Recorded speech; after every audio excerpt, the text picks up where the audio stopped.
Coal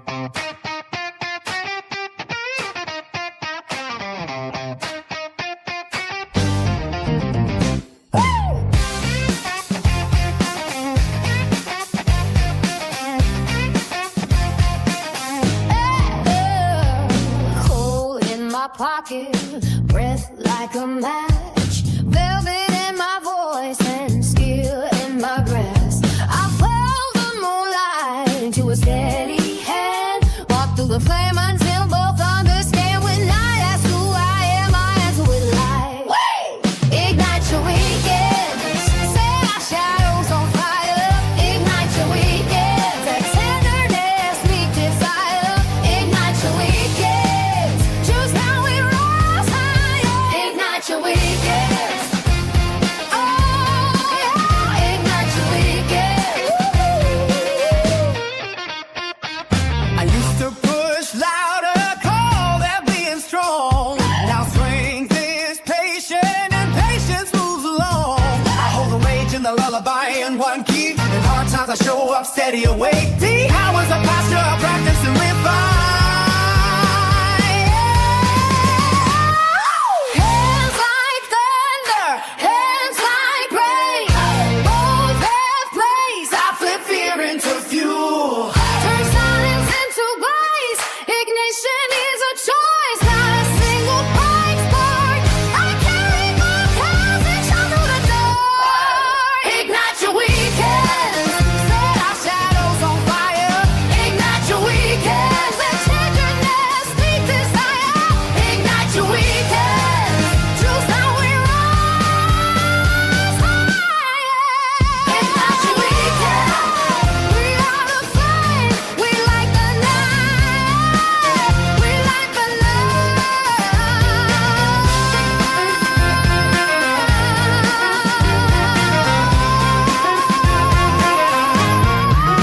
Ignite your weekends.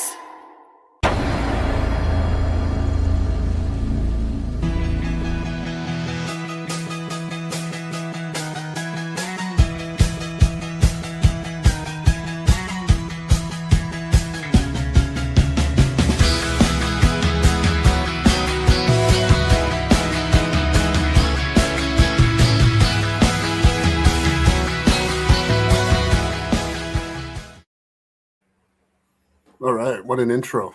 I always feel very strange coming off that. I feel like there should be like a band or something, or a floating parade or something down the street. No, it's just us. It's just us. Yes, that's right. And so, you and I, we put on men's and women's weekends. Yep. And, and a lot of what we do inside those weekends, we deliver concepts of ways of being and making people aware of behaviors of men and women. And then at the end, they need to choose between what works for them in their own life or it isn't, and choose a better way. It's kind of up to them. So given that, a lot of the way we give our material out is through discussion, questions and answers, real life situations that people are going through, and we apply the principles of our weekends to it. And so this podcast helps us develop that tool, that muscle of talking to different people, discussing concepts. One of the concepts I'm 65 years old. I've been married for 35 years. I've been with my wife for like 40. So like this online dating concept is very bizarre to me. And I hear lots of things that ring true to me. And then they give stats about it. And, one of the stats I was looking at is that the average man, has to swipe 1,000 times on a woman, I guess right or left, whatever the fuck it is, that he likes, 1,000 times that he likes, to get 5 dates, 4 of which will ghost him or cancel before the date comes. Wow. That's just like, I don't even know why I would engage in that. And then I hear other things where they say only 10% of the men are targeted because women are looking for a specific category of men. Apparently there's a height thing, 5'10" or higher. There's an income thing. I don't know how you'd even know that, and good looks, so that most of the women are targeting 10% of the men, which leaves a lot of other men out in the cold. And I was just thinking, like where do men, average men, show their excellence. Like before in social situations, you could look at a man, a woman could look at a man and say, wow, he's pretty funny, or look at the way he draws people to him, or whatever it is. Look at the way he is with the children. He's playing with the kids, and whatever it is that would attract her to him. They don't see any of that. There's just some sort of, it'd be like, back in the day, where would I meet women? In the bars and the nightclubs, at like co-ed sporting events like softball and different things like that. It'd be like walking up to a woman in those situations and handing her your resume, and then she's okay, well, I'll read it and get back to you, this sort of thing. And she's collecting resumes from everybody in the fucking room. It's just bizarre. Right. Well, I think that is the way it has always worked, though, right? There's always been a resume. It's just it hasn't been as formal as, a profile online. I think women are always scanning their options and looking for the best options. There's nothing wrong with that. That's always been the case, right? It's just the way that they're able to do it now. It just seems very removed somehow. I don't really understand it, to be honest with you. And so what happens to those 90% of the men who are average men? Like, where do they go to show their excellence? How do they prove their worth, if you will? Or are they just, and what's that developing? Like, if a man's sole access to women is online and he's that average man, that would seem to indicate that he will give up eventually. He'll just stop doing the thing because it's not worth it. So then what does he become? I've heard other stories, online theories, that women or men are like becoming disengaged, resentful, and then they go on and they get into these misogynistic type threads, and they become very bitter towards women. And there's like a whole movement of men out there that are just not interested in sex anymore because they hate fucking women, and they're not attracted to men, and they hate women. And so what do you have? Like, well, what is going on now? And then they say that most men that are in a serious relationship at the time they're 30, 75% of them turn to substance abuse of one sort or another. I've heard that too. Now these stats, they pop out and consistently, so I guess they're legit. I don't really know, but the whole thing just seems a little like it doesn't work. It doesn't look like it's working for the population. It's not working. You have more single men and women between the ages of 30 and 45 than you've ever had before. I think that's the proof. And what's that going to do to our population in the long run? If we're getting less and less babies, who's going to run everything? We won't sustain it for sure. I mean, we're not the only country with that problem. It's something that comes up all the time. It's hard. Sometimes it's hard to care, because it's like, not for me personally, but I just think for people, it's like, okay, birth rate is low. That's a problem, but not a problem for me. It'll be future generations that have to deal with that. But it's not that far off, If you think about it, like I've got grandkids, they're going to be affected by it. I think it matters. Hey, before we go on real quick, I wanted to ask if there's people watching, if you could put in the chat, like, how's our audio and how's our video? We kind of have a new setup. We're testing things out still. If there's any issues, let us know in the chat. And then is Lee around? Oh, where's Lee at? He's somewhere. Can you see him? No, I don't see him anywhere.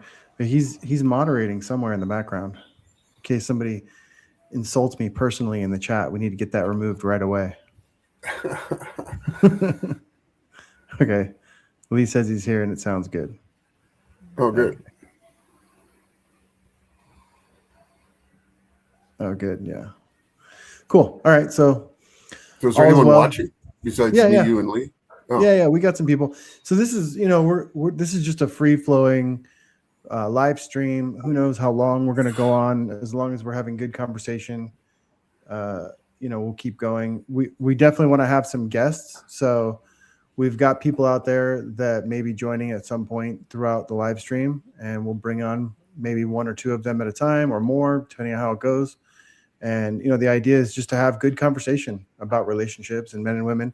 This is a space that we're creating to be productive. You know, this is not a place to, like you were talking about online, there's a lot of distraught men out there that are just like hating on women. You know, we're not trying to create that space. You know, we want this space to be a welcome and inviting place for men and women to come and have real conversation. Yeah, 100%. And if they want to ask a question or they have something to say, well, how do they let us know? They can let us know in a private chat once they're in. So we sent out 2 links. So one link is for those who want to actually join us on the show, and then the other link is just I to see. watch. They would be backstage, and then the other people would. Yeah. So the people that come on with the link where they're just watching, you can't actually bring them on unless they use the other link. Is that how that works? Right. So like, let's say, like I'm looking at the chat right now. Like Mr. Evans is in the chat. He says we sound good, which is good. But if he was like, hey, I want to come on, we could, if he doesn't have the link, we could just send it to him and bring him on the show. So anybody watching, if you want to come on, you know, just say something in the comments and we'll get you the link to come on if you got something to say. Yeah. But in the meantime, I was hoping we could elaborate a little bit more on the 3 areas that we talk about, which, you know, there's the short-term relationships, there's the half relationship when you're, you know, interviewing for a serious long-term relationship, and then there's the actual long-term committed relationship, like the 3 areas, right? And yes. The first one, you know, let's talk about it from the male perspective. I think a lot of men right now are being told to go out and just have as much sex as possible. Go out and sleep with as many women as you can, and that's the goal. You know, go do that first. You know, get your money up, go to the gym.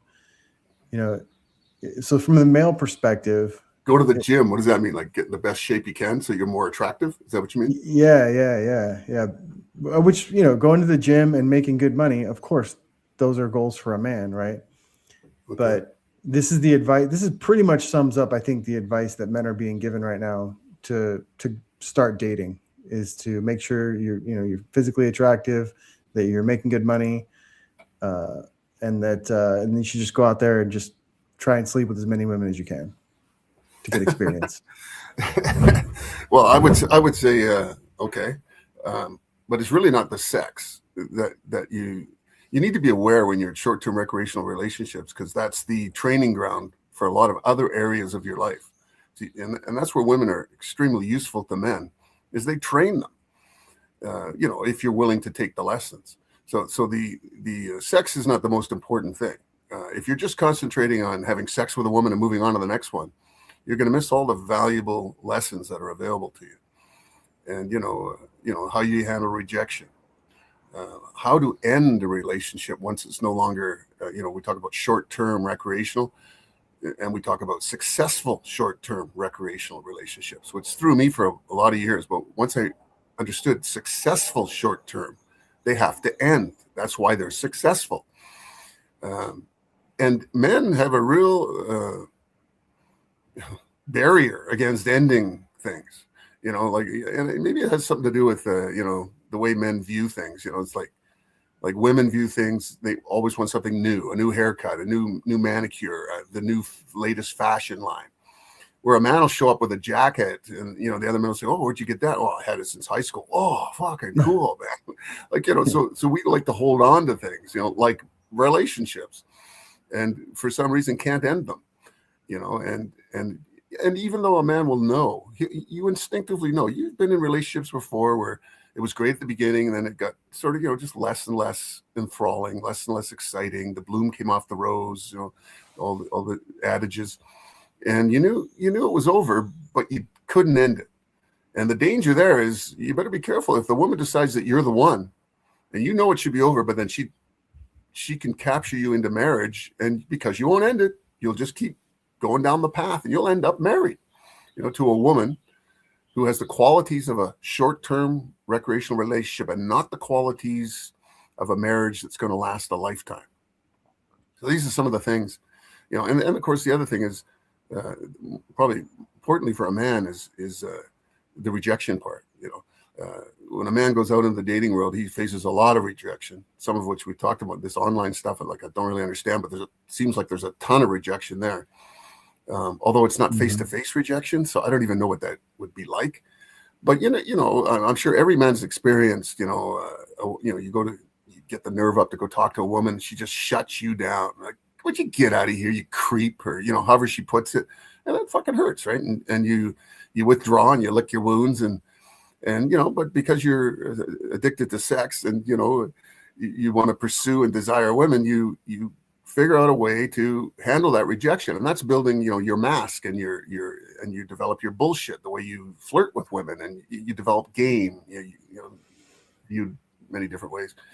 And so, when you go back into the fight, the interesting thing about that is when you develop that mask or the bullshit or the way you purport yourself when you're pursuing and desiring women, when you get good at that, when you get proficient at that, it actually can be taken and transferred into your quest for success, financial success, career success, a few adjustments, but that's the training ground. That's where you first develop that persona, which will allow you to be successful in life. So so you need to be paying attention to these things when you're in a short-term committed relationship.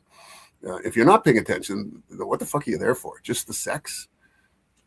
Okay. I guess that's one way to look at it, but that's how I see it. Well, if they're addicted, like you say, if they're addicted to sex, like you say, then it may be. But there was a lot there that you said that we can get into. Good stuff. But one of the things you said was game and bullshit.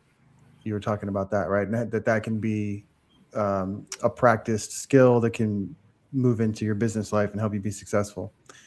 I have this great video clip that is perfect for this. I just have to play it. I think you'll appreciate this one. I think you'll like this one. Occupation. Gladiator.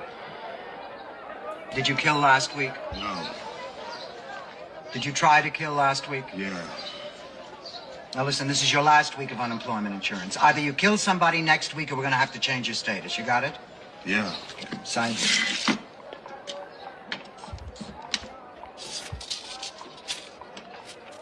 Next.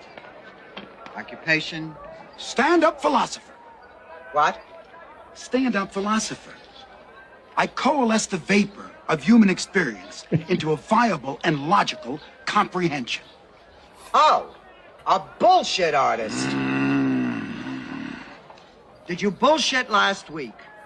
No. Did you try to bullshit last week? Yeah. Is that Mel Brooks? It is, yeah. Oh, okay. Oh, that's funny. That's funny. So Okay. What's the point of that? Oh, it's just It's funny just because a you funny brought clip? up you brought up bullshit, so I had that one queued up and ready to go. A stand-up philosopher. Yeah, he was like Socrates, right? I think or something. Yeah. Sure. So back to the short-term recreation. So even just that the phrase that we use there, short-term recreational relationship.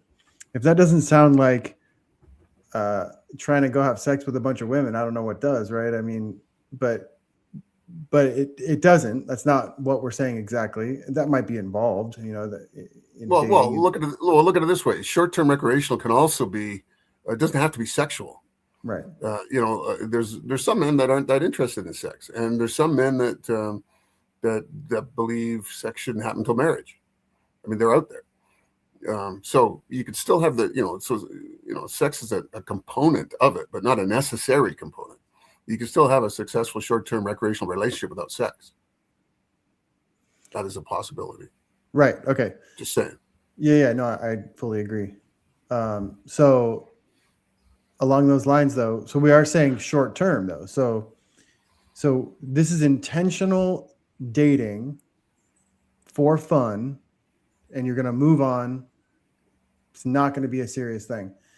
Yeah. Well, look at it this way. This is so bizarre because I see so many men in short-term recreational relationships. Once you identify it to a man, he knows he's in one, but he doesn't fucking care. He ends up turning it into a long-term committed relationship. And a lot of those marriages, don't work out because of the different qualities you need in a woman, from short term to long term. You're not even looking at you're not using, it would just be blind luck, which happens. It's all a crapshoot in the end anyway. But the point I'm making is that, what is the point I'm making? Fucking drawing a blank. Is that men, for some reason, can't seem to end the relationship. Like we all know, you meet a woman, it's great. You got maybe butterflies in your stomach. First you pursue her, you get her, you have sex with her, you talk to her the next day. There's a connection. It feels really good. But weeks go by, and the sexual power of your cohabitation lessens each time a little bit, and then your personalities come back into it, and your needs and your differences, and eventually you have a little bit of a fight, and all of a sudden it's that feeling is gone, and how long? Maybe 3-6 months, something like that. I can't imagine it lasting more than a year. Why would you want to hang around with a woman for more than a year, knowing it was a short-term recreational relationship? I don't understand why you would. Because a man, he's always looking around, because good sex to a man is variety. That's baked into our DNA. That's why the human race survived. And so he's always looking around. He's thinking, oh, I'd like to try that, or I'd like to try, but he can't because he's with this woman. So they know when it's over, but they just can't end it. Mm-hmm. And so then the unfortunate part is like one of the major aspects of a short-term recreational relationship is when it ends, leave her better than you found her. Leave her better than you found her. Which is letting her down easy, and saying, you've enriched my life, and I hope I've enriched yours, and you've been a great help to me, and I just think this is the end for us, though.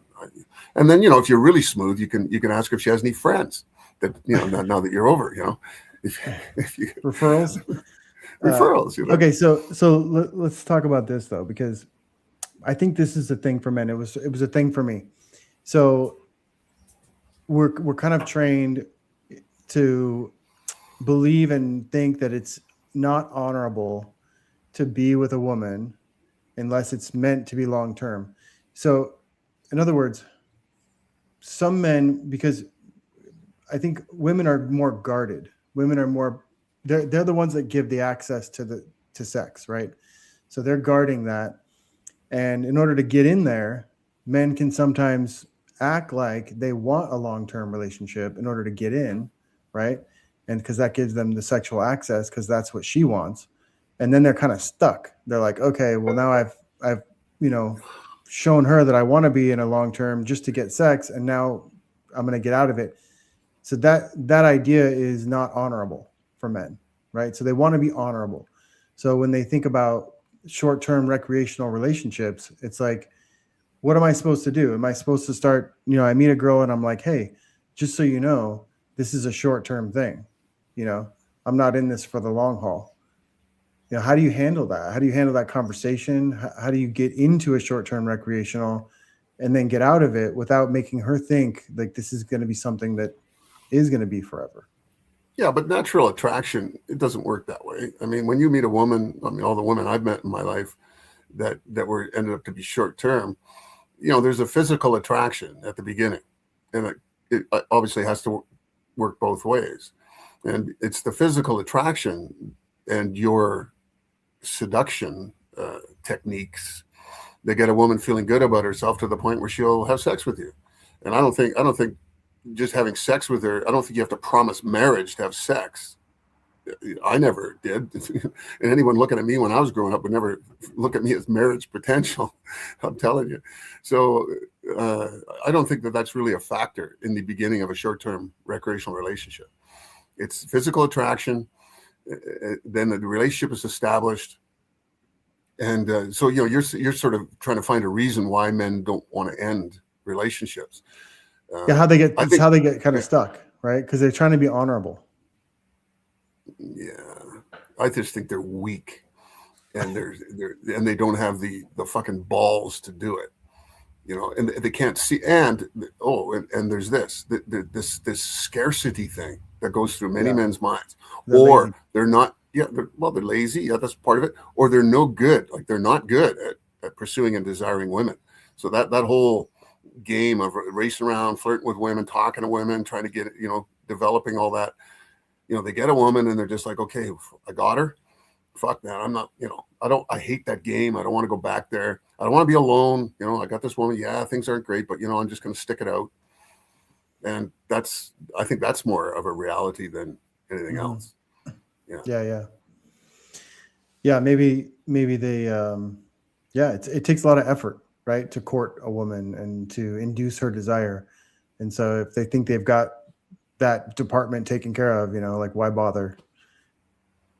Yeah, it's like rejection though. It's like you got to learn to roll with rejection, because you get a lot of rejection. A man gets a lot of rejection in his life in a lot of different areas, and if you don't learn to roll with it, then you'll shy away from it. You will not go into situations where rejection is a possibility. And if you think about failure and success, a man, failure is an opportunity to develop your strategy for success. And if you shy away from failure, or you shy away from rejection, again, that's why it's a good training ground, right? To learn how to deal with rejection, because let's face it, any successful man has way more failures than he has successes. The only reason he's succeeded is because he's failed time and time again and learned something from it. And he's not afraid to fail. And the minute you can embrace your failures is the day you will be successful. That's what I say. Oh yeah. Well, it has to do with trusting yourself, right? Trusting yourself to fail. Well, what about from the woman's perspective when it comes to short-term recreational? It's just a different approach for them, right? So for a woman, she could go out and get sex all day long if she wanted to. Where for a man, Yeah, much for a man, harder. it's a physical thing. Well, yeah, but for a man, it's a physical thing, right? Yeah. For him, it's a physical act. Women don't actually like the sex act itself. But they like all the things that come before it. They like the pursue and the desire and being seduced. That's, to them, is the actual. That's where they get their gratification. That's where they get their bonding. And so, for women, when it comes down to sex, they got to ask themselves what we call the big question, which is, why am I having sex, right? Because there's lots of different reasons a woman will have sex. It could be just as simple as, she doesn't want to be alone, or, she wants someone to hold on to for the night, or it could be any of those things, or it could be something larger. But she better be honest with herself as to why she's doing it, because otherwise she'll get hurt. She'll get emotionally hurt. So she has to really understand why she's having sex. And that's in the single, like in the short term arena. Well, to clarify something you said, I think there is physical enjoyment of sex for women. I would say that is unequivocally true, but their motivation for sex is so different than a man's. Right? Is that fair to say? Well, look at it this way. If the women are not pursued and desired, and they don't feel a bonding before the sex act begins, then they won't enjoy the sex act. They might get some physiological enjoyment out of it. They might, but they won't enjoy it as much, because to them it's all about the bonding and the intimacy of the relationship. That all happens before the actual act itself. And if all that works really well, and they're bonding, and they want to be intimate with this man because they feel this connection, then they do it. And yes, then they will enjoy it, right? My point is that if they don't have that, if it's just like brace yourself, Effie, they're not going to enjoy the act. It's not going to work, right? Which is one of the reasons why bad sex in marriage is inevitable. Interesting. Mm-hmm. So if for men, one of the things that they're doing in a short-term recreational time period of their life is they're developing the rejection skill and bullshit and all that stuff. And you talked about masks too. I think we should get into that. But from a woman's perspective, what is she developing, if anything? Or because I don't know, I've just never maybe thought about it from her perspective as much. Well, what she's doing is somewhat similar. Well, not similar, but well, she's building her own resume, right? And I think a man is doing this too. And what that is when you go through a series of short-term recreational relationships, you find out certain things about the opposite sex. You find out and things about yourself. But you discover, in simple terms, you discover that you don't like jealous men, for example. Like let's say you had a boyfriend who's always, where are you? When are you coming home? How come you're late? And then when that ended, you say to yourself, well, that's something I don't want. I don't want a jealous man. And then maybe the next boyfriend's late all the time. I mean, these are simplest things, just to give examples. He's late all the time. It's always 15, 20 minutes late, always. It's just ridiculous. It drives you nuts. So when that's over, you put that on the list. So these are things you don't want in a man. And then there might be things you do want in a man. Like I hated the fact that he was late, but I really like the fact that he was this. And you put that on. So you're building a resume for a man so that once you become proficient in short-term recreational relationships and you have the necessary qualifications for a long-term committed relationship, you could take that resume and move into what we call the half relationship, where you're actually vetting for a husband. And so, so this is a training ground for women too, to what kind of man do they want in their life, and developing those, not developing, but recognizing what those attributes or detriments are and keeping track of them. Yeah. Yeah. Well, Carol Neal in the comments agrees with you. She says she's learning how to choose wisely. Mm. So, listening to this and thinking about it, it's definitely not how I approached relationships in my youth. I think it's a great plan, but it just seems like clinical, almost like why, like it's more organic the way it seems to happen with people, right? They just meet someone they like and they get into a relationship and then they kind of just end up either being in a long-term or not. It's, when I say clinical, that might not be the right word, like planned out, like for someone to actually do this, to be like, okay, like right now I'm in this phase of my life, man or a woman, I'm just going to be having fun, just dating, and then once I am qualified, once I'm ready, then I'm going to say, okay, I'm done with that. Now I'm going to start interviewing. Now I'm only looking for, what is going to be the right fit for me for a long-term committed relationship, giving us the best chance of success, right?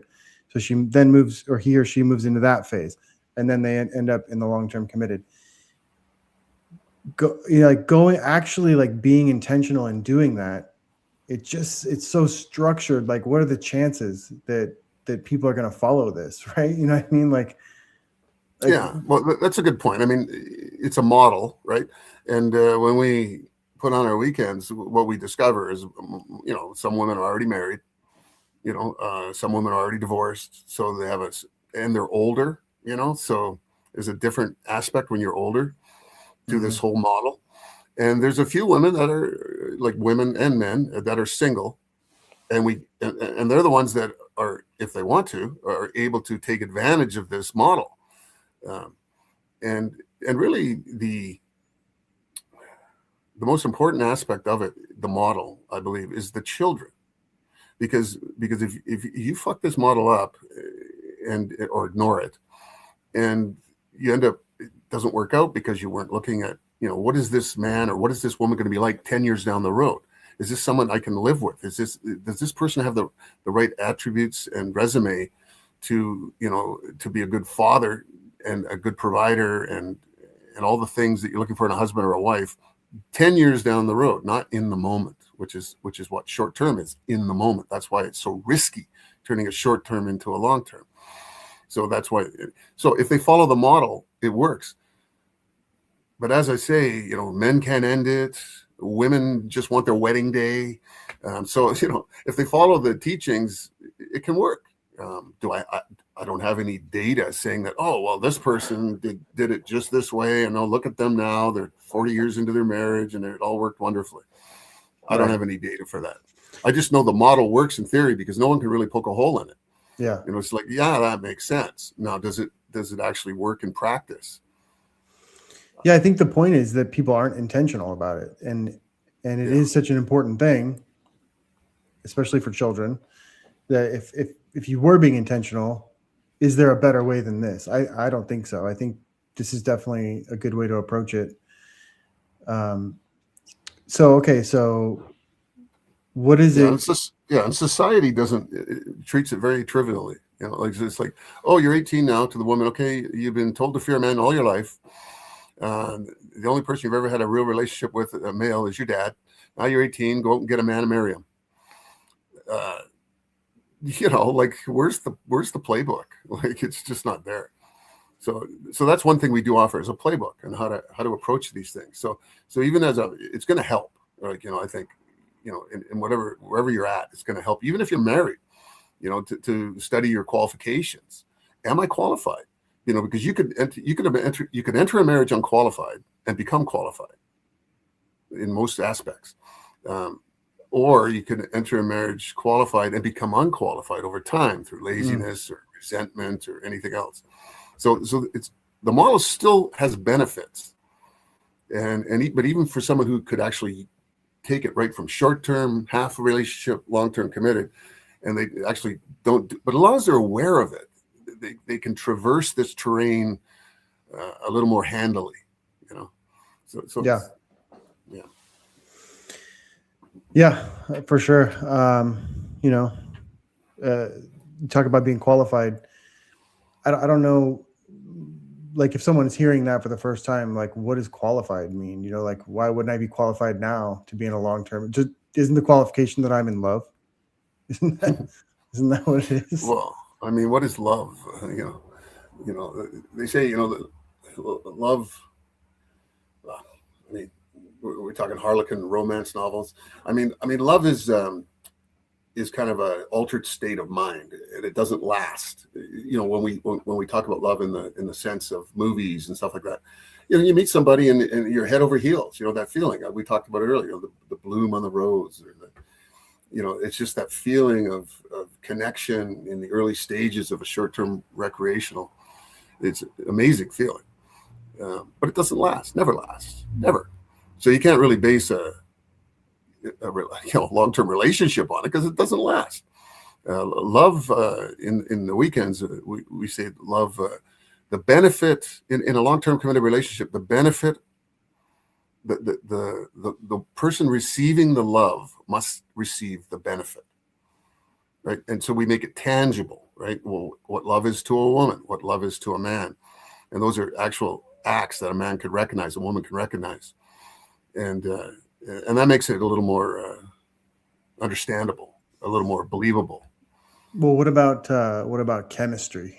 You know, we hear that term a lot. Like there was no chemistry between us. You know, like isn't that what love is? The chemistry. Yeah, no, I would say chemistry to me, if a woman says she feels chemistry, is what she's really saying is that she sees attributes of her father in this man, because it was the only man she ever knew. So when you say chemistry, I don't buy it like in terms the way you're describing it. Chemistry is more of a familiarity. There's something familiar about this man. There's something that draws me to him. And what is that? Well, the only man she ever knew, she ever trusted, was her father. So, you know, we've heard the term before. You'll marry your father. Right? You've heard that term before. You know, and it's true. It's true because it's the only man she ever knew, really intimately, was her father. So she will naturally be drawn to a man like him. That's what, when you say chemistry, that's what I hear. So then a good strategy would be dad jokes then, right? That would be a good type of bullshit. But it's got to be the kind that her dad did, right? Yeah, right. Get to know the dad and start to emulate him. Yeah, there you go. Right. Well, we've got some people in the chat that are commenting.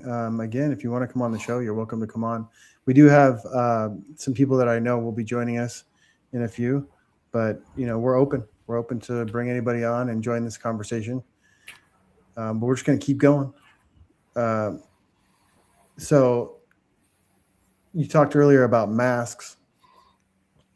That sounds like I'm trying to be fake, you know, like I'm trying to pretend like I'm something I'm not. Is that a negative thing? A mask? No, it's not. It's not a negative thing. You know, a man needs a mask for every situation that he's in. As we talked about, building his mask in short-term recreational is the kind of the training ground, because that's when he first experiences real rejection that cuts him to the quick. You know, and masks and bullshit are kind of interlinked, you know. And so any mask that you bring forth, like, for example, if you're in a war, you're in a war zone, you're going to have a battle mask on. That's what we call our battle mask. You know, it's kill or be killed. And, you know, that battle mask might serve you in business. You strap it on, you go out in the business world, whatever you're doing. You're you know, running a crew or a business or a company, or you're fighting a war. That's your battle mask. Now, you wouldn't take that same battle mask that's your persona of being the killer, and you wouldn't take that and go on a play date with your granddaughter. Right? Right. You would need a different mask. You need your granddaughter mask, right? And so the idea is that whatever situation you're in, you need to develop a mask for it. And if you relate it to bullshit, bullshit always has the way we define bullshit in a long-term committed relationship is a interaction between a man and a woman, usually verbal, after which the woman feels better about herself. You were talking about being fake. Well, when you bullshit a woman, or basically you're flirting with her or giving her a compliment, it's going to make her feel better about herself. That piece of bullshit needs to be wrapped in a kernel of truth, and you just embellish it, right? And you know, and so when you're out in the battlefield, you're a warrior, you are a killer, but you're going to amplify that to intimidate your enemy, right? And so this is really what it is. And if you're with your granddaughter, you love your granddaughter, so you're going to embellish that, smother her with that love that you have for her. So everything's wrapped in a kernel of truth. And you know, the real question that I always wondered is, who is the man behind the mask? Yeah. That's a topic for another show, I think. Yeah. But so let's assume that we're always wearing a mask, Always. right? And so there's a default mask. So either you're aware of your mask, or there's just a default mask that you're putting out there and not really being intentional. And so I guess what we're saying is you need to develop different masks and a blend of those masks for different situations as a skill, as like a muscle, so that you're being intentional about what you're projecting out to the world. Yeah, we've used a lot of in the gyms where we go over this material. We've used a lot of different analogies. You know, we used the mask vault. We had once, you know, where you open the vault and you've got all your different masks that you pull out and put on, you know, when you need them. Mm-hmm. Or lately we used the you know, the golf game analogy, right? You can imagine playing a game of golf with just one club, right? Mm-hmm. That would be pretty difficult to compete successfully at that game. You know, so you need a variety of clubs, masks to be successful in life. It's just the way it is. And you always are wearing a mask. The one not being aware that you even have a mask. There is men out there like that. The danger for that man is he may drop that mask on the floor and expose himself in the wrong arena, which could be very emotionally damaging for him, and could cost him lots in business, relationships, almost every avenue that you could imagine. That's the one problem with a man not being aware that he has a mask. Yeah.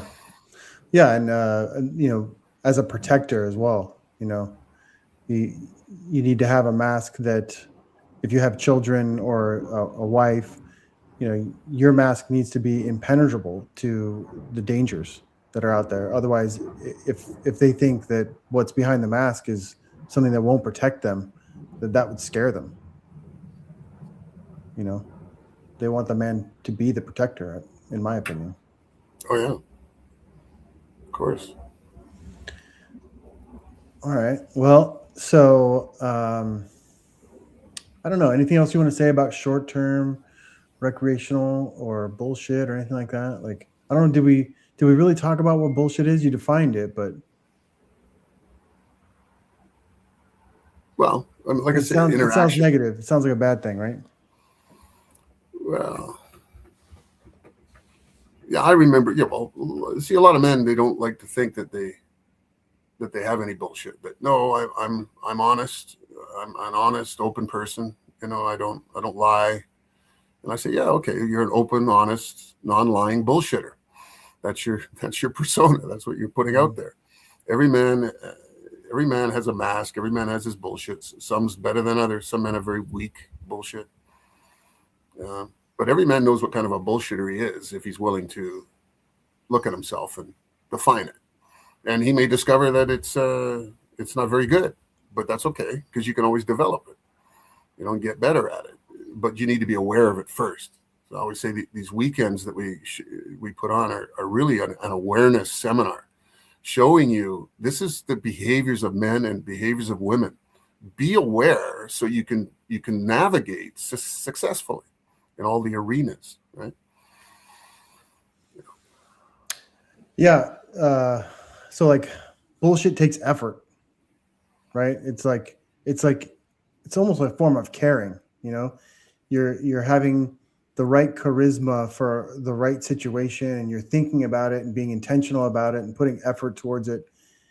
It's actually more noble than it sounds, in my opinion. Yeah, it shows that you care. Yeah. Sure. You know, it makes me think of you know, I was talking about this the other day. There's if you had a CEO and the CFO of a company and they invited you out to a golf game and you're just like a factory floor worker. You don't even know why they're inviting you out to this golf game. Mm-hmm. And you know, you might, you know, there's a couple of things might happen. You might say, I'm not gonna go because fuck, I don't know how to talk to these guys. Right. So you'd say, no, I'm not gonna go. Right. Or you might go knowing that you're out of your depth and then take the lessons, you know, and then two things would happen. You'd either learn something or you just always hide from that situation for the rest of your life. You just would never go into that arena again.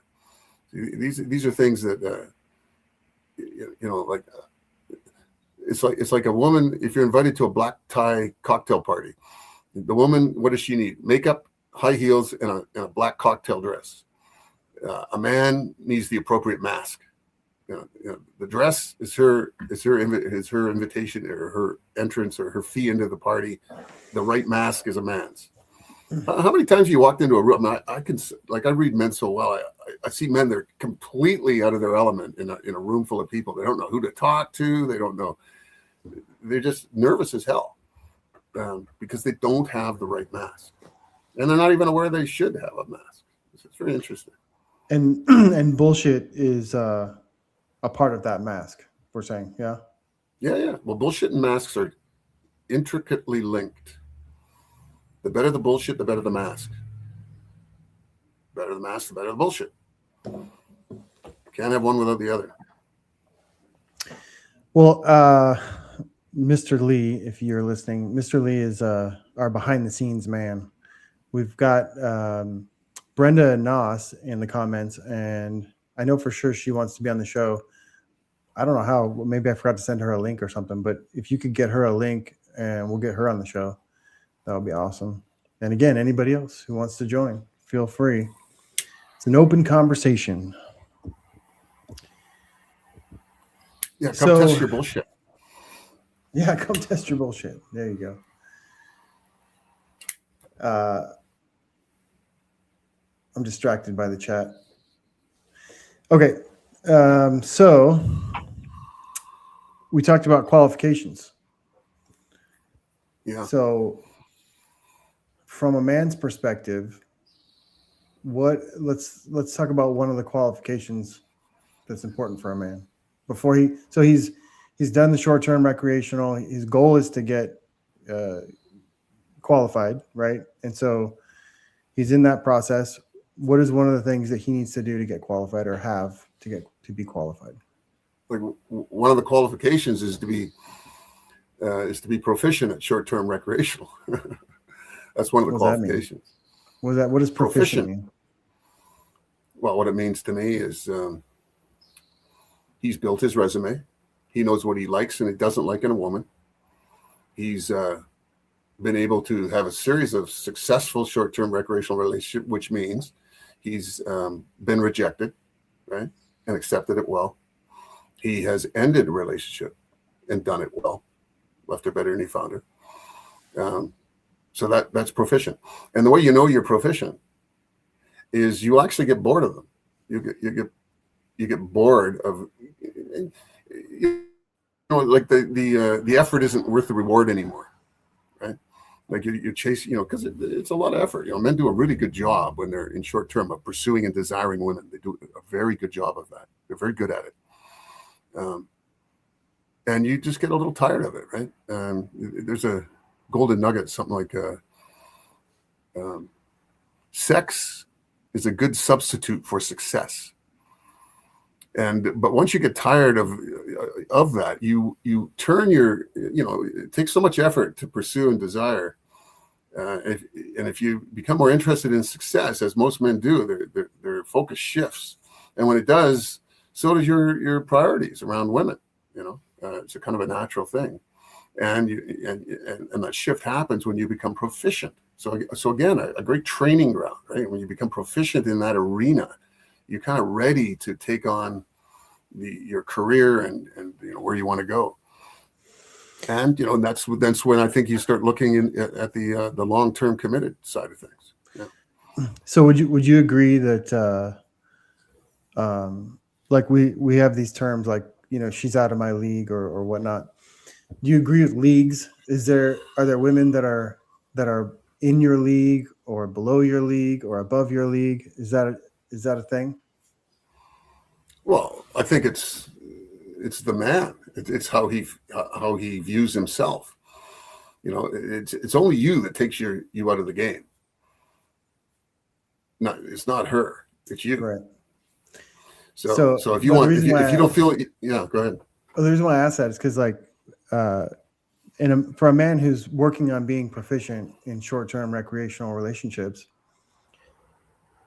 would it be a thing that maybe he starts in a lower league and kind of takes the low-hanging fruit just to build some confidence and some practice, and then he might move up to a little bit higher in his league and keep moving up and getting until he's getting dates with women that he believes are maybe in his league or maybe even a little out of his league or above his league from where he first started? Is that a process that a man can go through and getting more proficient? I guess that's one way of putting it. I see it more as you connect with somebody and then you discover what you like and you don't like about them. And so then when you move on again, you would say, well, that's going to go a little higher because you're not going to accept those attributes from that first woman that you did not like. You're not going to accept someone like that anymore, right? So you're evolving, and so I think naturally you're moving up the status scale, but you're doing it more deliberately around behaviors and personal traits, and that could be different for different men. You never know, and the type of bullshitter you are will attract certain women. Like some women will say, "Oh, he's wonderful," and another woman will say, "Well, what do you see in him?" Right? So it's like a different, it's a dynamic, right? Some women respond differently to different approaches and different ways of bullshitting or seducing or flirting. There's something called love languages, right? So you could look at it. There's something involved there with bullshit and love language. Mm-hmm. The way the women hear things. Different women hear the same thing different ways. So I don't really see it as like climbing the status scale. Like there's a woman up here that you're trying to get to. It's more just of a process of finding the type of woman that fits who you are, and sort of cutting away the ones that don't. Right. Yeah. Okay. So what's another qualification besides being proficient at short term? Well, for a man, I'm talking about from a man's perspective. A man must know his terms. Okay. We could do We All could do a right, whole that's- clinic on. We could do a whole clinic on that. His terms, like his demands, like steak dinner 2 nights a week and bring me a beer. Is that terms? Yeah, well, terms are meant to control nobody's behavior but your own, right? There are things you must do and things you must not do. Personally, they're the boundaries of your life within which you operate. And you must know what those terms are, so that, because a woman must manage the relationship on your terms. So these are very solid constructs that every man operates within. And again, it's many men don't even realize they have terms. But every man does, because it's the way you live your life. Right? It's the things you will do. It's the things you won't do. And if you examine it, you can figure it out. Many men are confused about it, and women too. When we tell them, they want to know what a man's terms are. They want to know this. They want to know that. But really, all they need to know is that the boundaries within the man, within which the man operates his life. I always like to explain it because I play soccer, right? So I always like to explain: 22 men on a soccer field, kicking the ball around. They're playing the game, and the ball goes out of bounds. Now, the 22 men might all have a different opinion. Is it a throw in, a corner kick, a goal kick? But they all agree on one thing: it's out of bounds. So, and that's what a term is. It's out of bounds. I'm not doing that, no matter what. Right. So it's an absolute. Right? And yeah. Yeah, I think there's. Oh, and the other thing I want to say about terms is Yeah. terms are a positive quality or trait that move you closer to being the man you always wanted to be. It's not some negative thing. Like, I'm always late. That's my term. Mhm. It's like, oh, I'm going to be on time. I better pull over. It's like, it can't be a negative thing. It's got to be a positive quality that moves you towards success and the man you always wanted to be. Got That's it. what a term. So you must know those terms. That's one of the qualifications. Well, we have Brenda Noss joining us here. She's ready to come on. Let's think about what do we want to know? What do we want to know from Brenda? Oh, look, it's Lee with his camera turned off. Lee, let's see you. If you're gonna show up, let's see you. There he is. Lee, Hey, did you mean to come on the show? Did you have something to say? no, I'm just checking who's the backstage here. All right. Well, That's it. make sure you get the links to those who want to join. I think Sarah said she wanted Yep. to join too. Oh yeah, Okay, cool. yep. See ya. All right. So what do we want to know from Brenda? What do we want to ask Brenda? From a woman's perspective, from so far what we've covered, what would be an interesting thing? Maybe how about women don't enjoy sex like men do? How about we ask her about that? It might be interesting. Let's bring her on. Well, we could ask her if she agrees that bad sex in marriage is inevitable at the early stage, in the early stages. Oh, I already know her answer. Let's bring her on. You already know. Well, Brenda, welcome. Thank you. I'm excited and happy to be here and talking about one of my favorite subjects. What do you know about that? Yeah. all right. So I'm sure you've been listening, at least for the last few minutes. Yeah. So what do you think? What do you think about what Bruce had to say there about sex and women? Bad sex being inevitable. I think it depends on what you expect it to be like and if you expect to be more, how much you decide to be a giver, I think makes a big difference. If you're just wanting, I'm going to get mine, then it is inevitable because it's just the function of the act rather than the purpose of the act. What do you want it? What does sex mean to me? Right? Every woman should ask that. And I've learned to ask myself that all the time. Sometimes sex for a woman is pleasure. Sometimes it's repair. Sometimes it's revenge. Believe it or not. It just depends, and if both parties are in it to bring pleasure to the other, I don't think it ever needs to be bad sex. And I guess it depends on how you define bad sex. Yeah, I think Maybe yeah, not. yeah, from the model, it's kind of like for a man when he's single, good sex to a man is variety. It's Right. baked into his DNA. That's why this human species is still around. And he gives that up when he goes into a marriage. He gives up variety. And because, he's more than willing to pursue and desire variety in short-term recreational relationships. But most men don't even understand when they get into the marriage, from his perspective, that pursue and desire is gone, right? Because variety is gone. His instinct to pursue and desire his wife, well, it's not really there. He has to develop that muscle because to him it's like, well, she's here, like it's a done deal. Why do I need to do anything anymore? Which is what we explore with the men in the men's weekend. We tell them, hey, wake up, motherfucker! You better get your fucking act together. And for the woman, quite often when she gets into a marriage, things change because she's not exhibiting the something I want from you behavior anymore because she's got the marriage, which is what she wanted.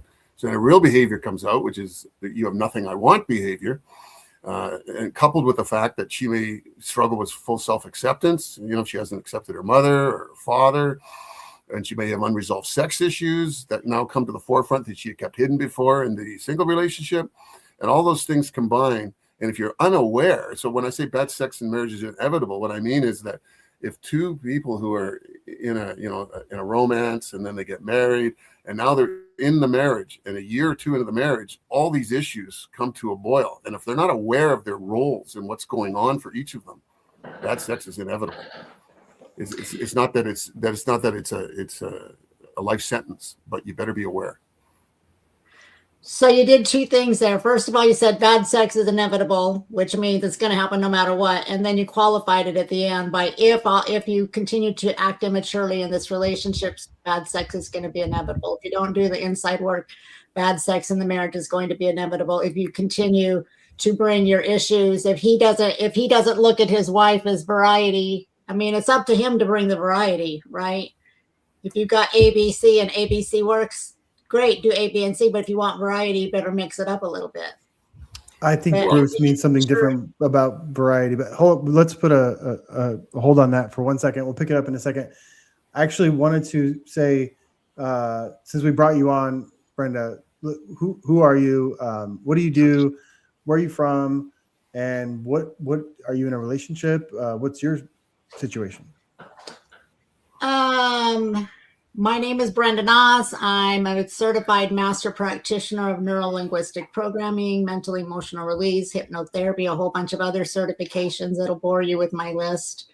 What's important is that I work with women to self-actualize primarily. I work with others too, but primarily with women to self-actualize. And what that means is I work with women to become all they are meant to be in this lifetime. And that usually takes a while for a woman to realize that she's not being that. You get to a certain age, usually around the 40s, where you've been everything for everyone. And suddenly, what about me? When is it my turn? And that's what I work with women to do. And sex is part of that.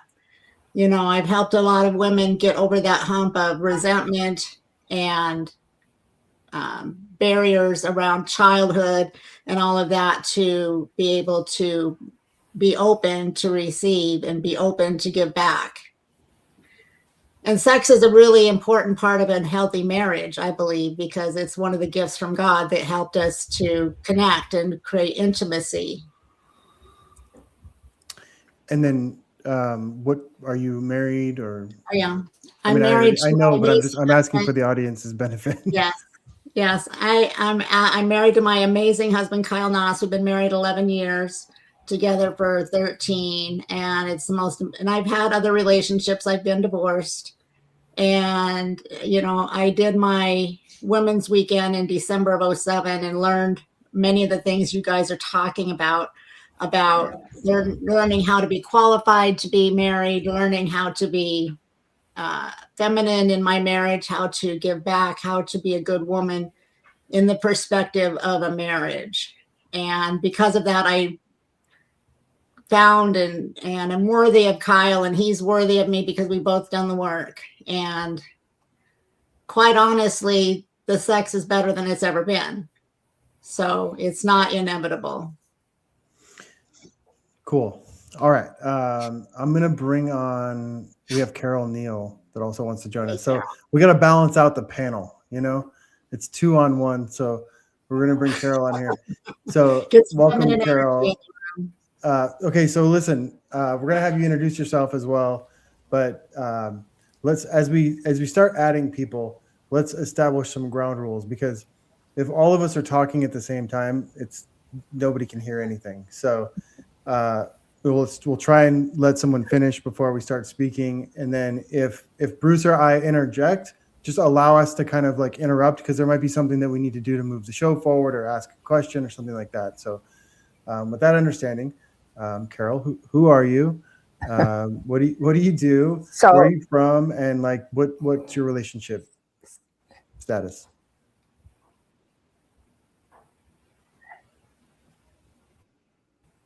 I'm getting double voicing. Hmm. Do you have the window open in two places? Do you have YouTube? Yeah, do you have YouTube open?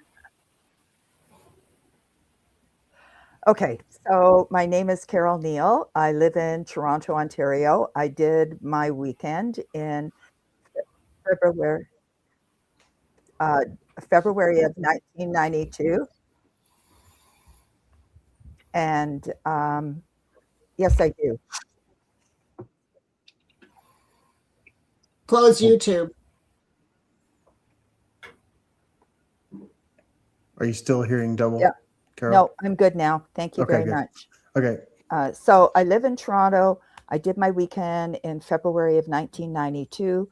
I have been actively in community ever since. I've been with my partner, William, for 15 years now. And I was 60 years old when I started dating, and I met him 4.5 years later, and I applied all the principles that I learned on the Women's Weekend. Everything that you've been talking about for the men, I applied in my life. And I knew very quickly that he was the right man for me.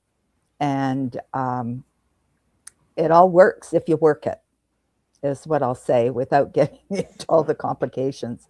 The other thing is that tomorrow night begins becoming qualified for single women who are graduates who are interested in having their dream relationships as well. And that's Awesome. going to be a 6-week course. So we're going to be going over a lot of this from a female perspective. Yeah, put that in the chat so that people who are interested can check it out if you have a link or something. Okay. So we were talking about sex. Don't you have to apply for that, Carol? Is there an application? Yes, you do. There was an application for it. Yes. Yeah. Yeah. Yeah. That class is pretty much full. Okay. So Bruce said that bad sex is inevitable in a marriage, and we're kind of exploring that. I just wanted to clarify what I think he means by that. So you said it, but so variety is what is good sex for a man, right? Variety meaning different partners, right? And that's not that's something that all men want. Like there's men that are maybe listening and thinking, oh, I'm cool with one partner.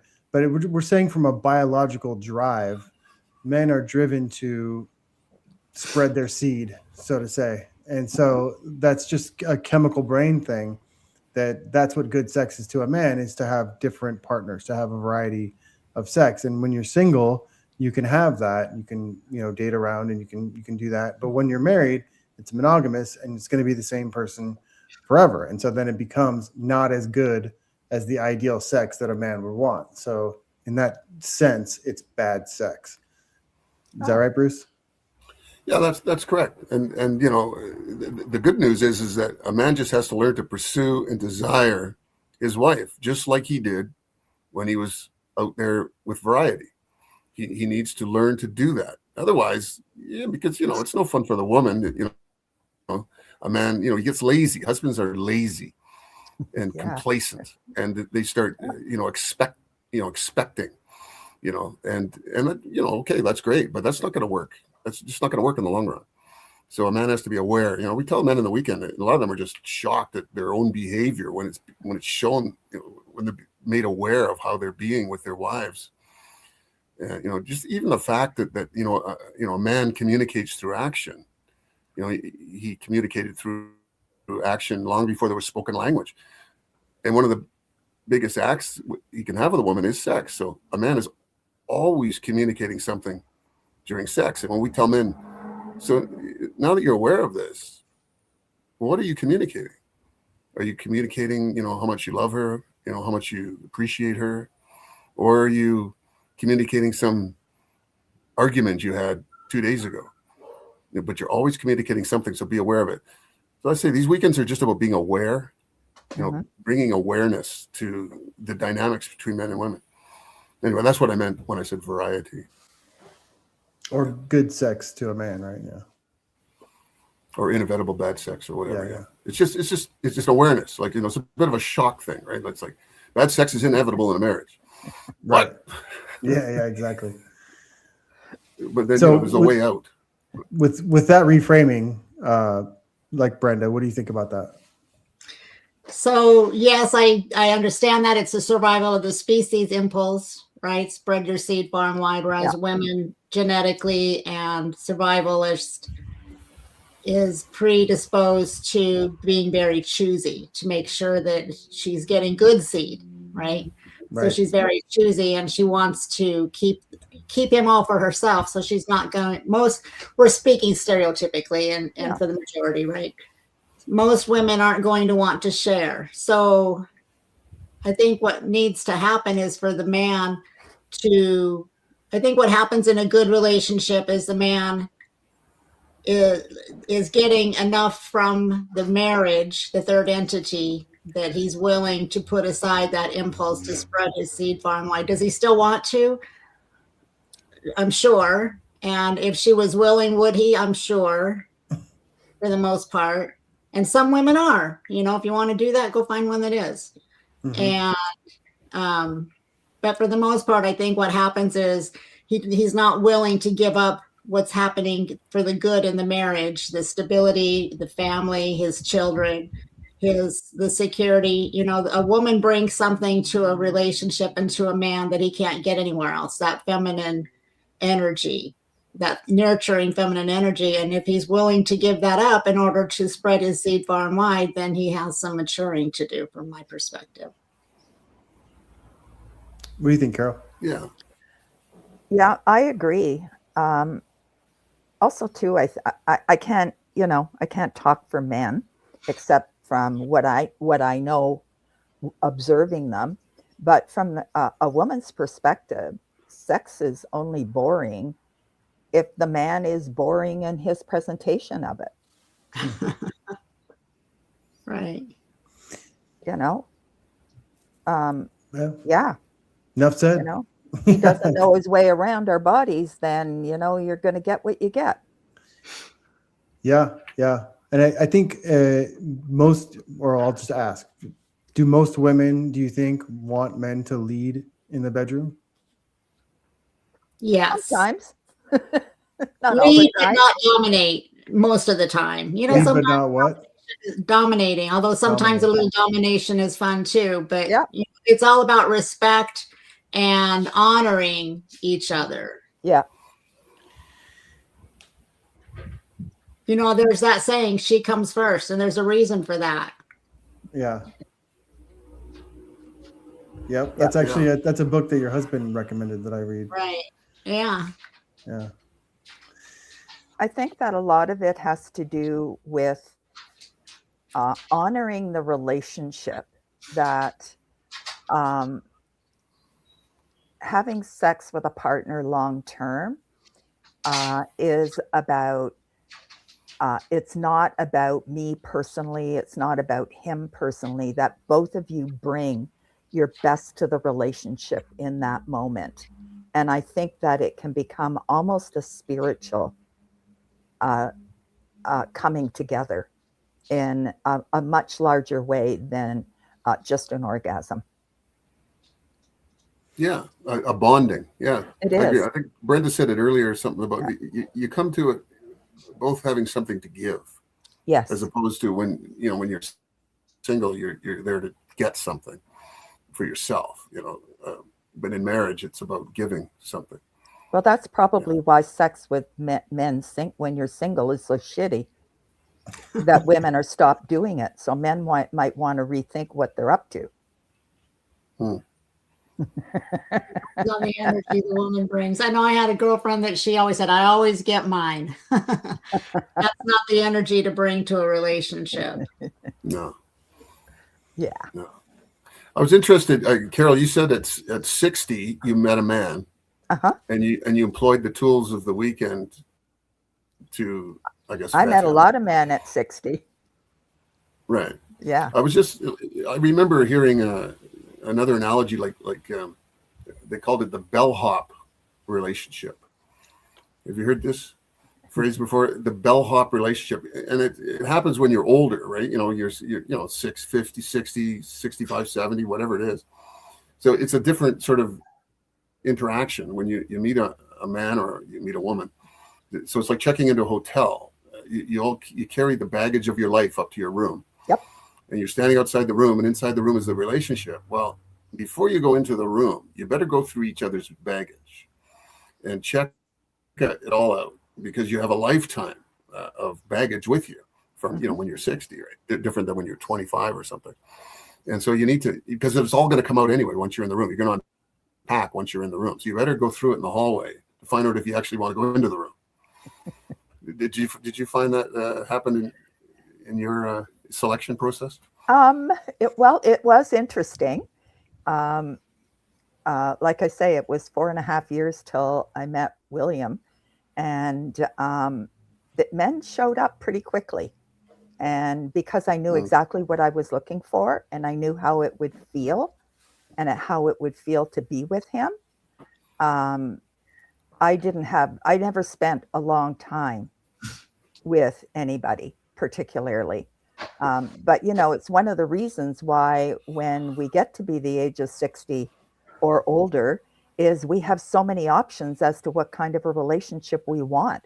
We don't have to have traditional anymore. We can have a travel buddy. Like, we can have all kinds of different relationships with the opposite sex if that's what we want. So yeah, we can keep the baggage out of the room as much as we want. Okay. All right, I have a question. Okay. Go ahead. I get it. No, go ahead. No, I was going to say that clarifies it, like, because you're saying it doesn't have to be. It's not like you're jumping right into a long-term committed relationship. There's a variety of different relationships you can have. Could be coffee dates. Could be every other weekend. Could be, like you say, travel. Yeah. Okay, I get it. Yeah. I know couples that are married and live in separate houses. Yeah.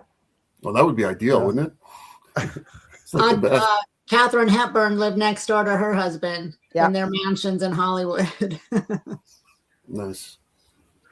Yep. She did. All right, I got a question for the women on the panel here. What do you think about the phrase "happy wife, happy life"? Is that something is good advice? I prefer happy spouse, happy house. Yeah, absolutely. That's a two-way street. That's too easy. Yeah. It just depends on what makes the wife happy. I mean, you could go with that, but I mean, I'm happy when my husband is happy. I'm happy when he comes home and has peace, which creates a happy house. I'm not happy just because I'm getting my way. Sometimes I'm not. Communication makes me happy, and I am a happy spouse or a happy wife, and then the house is happy. But it depends on what the values are. I think when you run your relationship, when you have matching compatible values, everything works so much better. I'm just curious where that came from, though. Like, it became such a popular saying. I wonder, like, what is the mentality that led to that thinking? Like, is a man just is he just giving up the polarity in the relationship? Is that what that is? I think Bruce can answer that question. Yeah, I would say that, to me, happy wife, happy life, it really means the wife is in charge of the relationship. She's managing it, and it must be on your terms. So anything you can do to make that job easier, you should do it. What does that mean, Bruce? I've had women ask me that. What does it mean that the woman is in charge of the relationship on his terms? What does that mean? Well, that's a great question. I don't know if I'm qualified to answer it, but to me, it means, well, managing the relationship. They're 100% responsible for the success of the relationship. Because we have Okay. relationship skills, right? Yes, and men do not have relationship skills. I mean, when I heard that on my weekend, I was like, oh, thank God. This is, oh, what a relief. You know, and it's just like, oh my God, freedom. And with that, to me, for me, there comes a lot of gratitude comes with that. The fact that she's going to manage the relationship. I don't have to worry about the nuances of all the stuff that I don't understand. I can just be, but on my terms just means that I need to bring my masculine presence to match her feminine presence. And there has to be a balance, an equal balance. And the way I describe it in the weekend is there's a huge boulder, that's the masculinity, and plunk it down in a dry riverbed, which is the relationship. Around the corner, here comes the feminine power of the relationship. She's the manager, here I come. And it's racing down at you 90 miles an hour, and it crashes into that rock. Well, if the rock is solid, all that happens is the water bends around the rock. And the man's job is to maintain that rock. Don't let it erode. Don't let it crack. Just remain solid. So that's my terms. That's having it on his terms. And she's fine with that. She learns to roll through it and roll around it and manage it. So that's the analogy I came up with.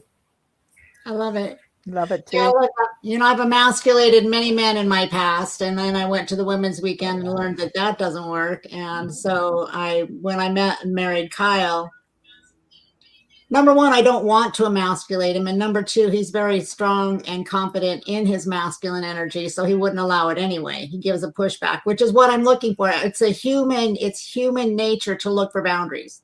If you don't have boundaries, you don't know what your boundaries are. You don't know how to defend them and honor them, then there's going to be conflict in the relationship. And you mentioned the masculine and feminine polarity. You said you bring the masculine to match the feminine. I would even go as far as saying you need to bring the masculine to guide the feminine, because the more feminine you want her to be, the more you got to step into your masculine, because it's got to have that polarity. The closer you get to the middle, the closer she's going to get to the middle. And this goes for the women too. Yep. Manage your own polarity so that your partner can create that tension and that energy, which leads to great sex. Mm-hmm. You know, when the relationship is boring, everything is boring, including the bedroom. Yeah. So it begs the question, what is masculinity? What is that? What is, I mean, can we point to behavior of men and say, well, that's not masculine and that is masculine?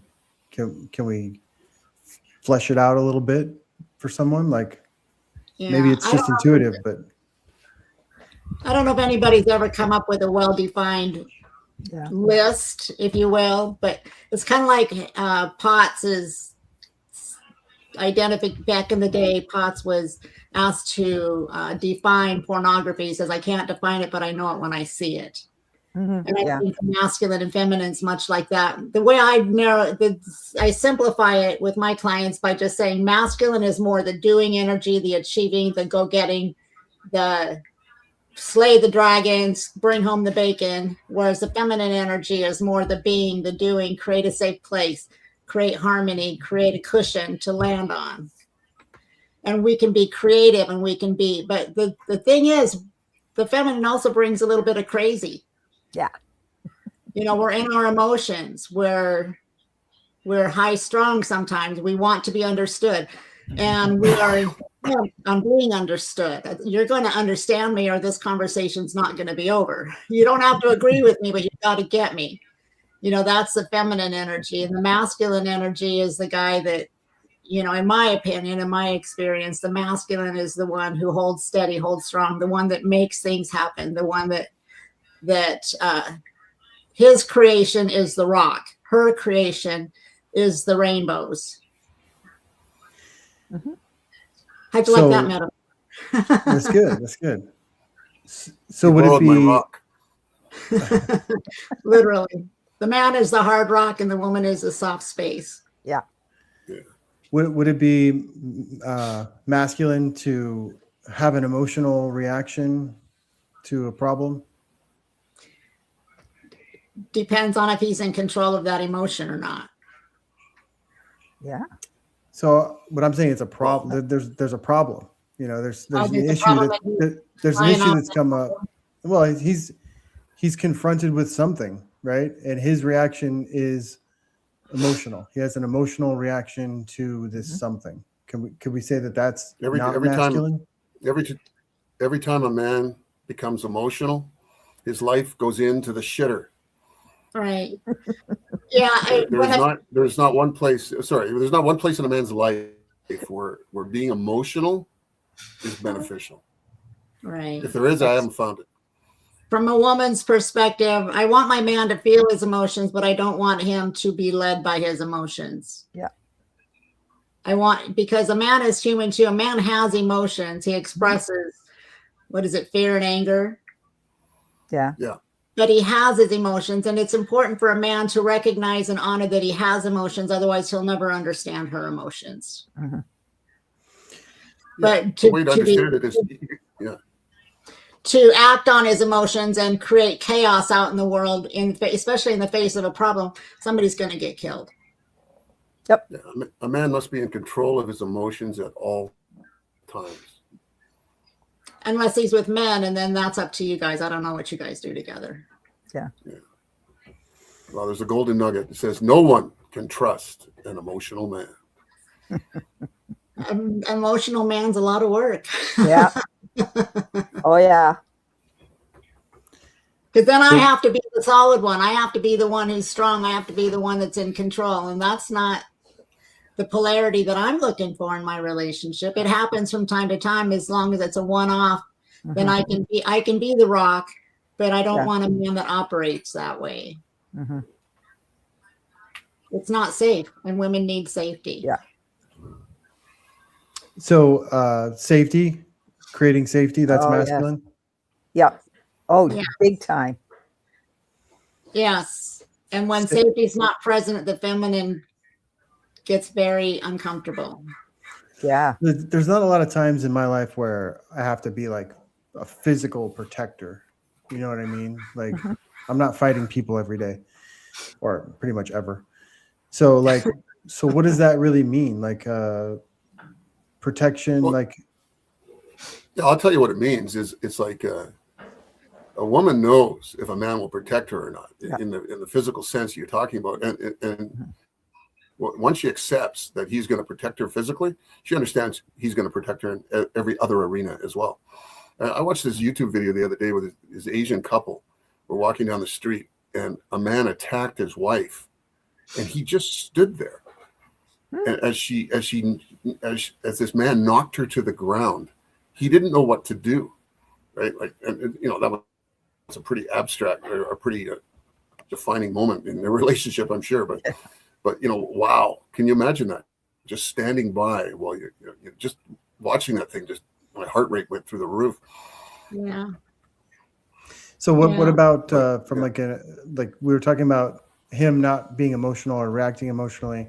Does that fall into that protective space as well, to give her the space to be emotional as a woman, because he's not? What do you have to say, Carol? I'm just thinking about my household yesterday. Do tell. My partner got angry with me because some healthcare stuff going on, and when he gets that way, I get stressed, and so I lost patience, and just told him to stop because I can't be under stress right now. And, so, I went my way, he went his way, and we both came to what we each needed to do. And so what he decided he's going to do is accompany me to the hospital tomorrow, and he's going to go and dig out his specialist to take care of me. even though I'm not there to see them, you know? So I had to surrender to that because that is totally, he's in protective mode. He wants me to have the best care and he feels he's getting the best care. So he wants that for me and he's willing to go through that hospital and fight to get it. So I feel totally protected and totally feminine about that. In fact, I picked out a dress to wear and I normally am in pants. So it's just, yeah. Don't forget your pearls. I won't. I promise. Yeah, that's a good point, Carol. You know, Yeah. you're saying that when my husband gets very emotional, usually it's anger or frustration Yeah. is most of it. Then I do feel very uncomfortable, very ungrounded, which Yeah. means unsafe. Yeah. Mm-hmm. Yeah. It's that Otherwise, energy. financially, you know, I need to, I bring in money too, but I need to know that he's creating a financial Yeah. foundation that feels safe, you know, which I don't know. It can look so many different ways to so many people, but if he's at home playing video games 24/7 or just not getting a job, or, you know, I've known men who are perpetually looking for a job. That's not safe for a woman. No. Even if she's willing to be the breadwinner, there's no foundation of financial security coming from the masculine entity. And that's a problem for most of us. Yeah. We can do something like that for a short period of time, but I'll tell you, the toll it takes on women physically and emotionally is And huge. sexually. Well, that too, you don't have time for even thinking about it. Or interest. Yeah, or So that too. that brings up another good question. Too tired. Brenda, you mentioned even if she's the breadwinner, right? So Right. I have this question. So if a woman makes more money than a man, like let's say she's done really well for herself, she's, you know, went to college, now she's 30, 31 years old, and she makes like 175,000 a year. She makes good money. What I've heard is that it's very unlikely that she would ever consider being with a man who made less money than her.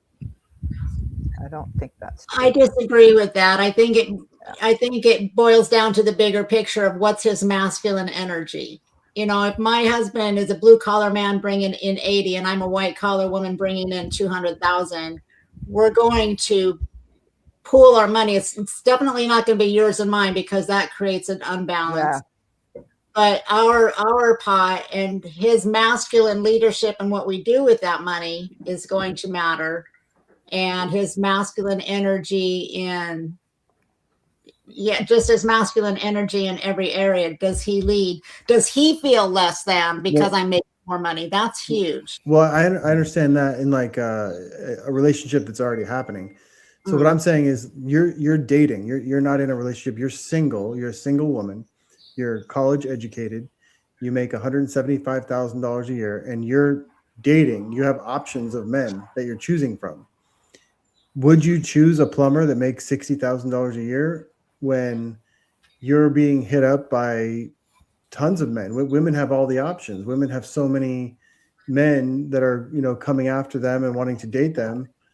Why would you choose? If you're that woman, why would you choose a man who makes $60,000 a year? Like, from what I'm hearing, it's not very likely that they would because they have other options. He's a handman. Handmen are sexy. They're hot. Handyman? He uses his hands. He knows how to do stuff. Yeah.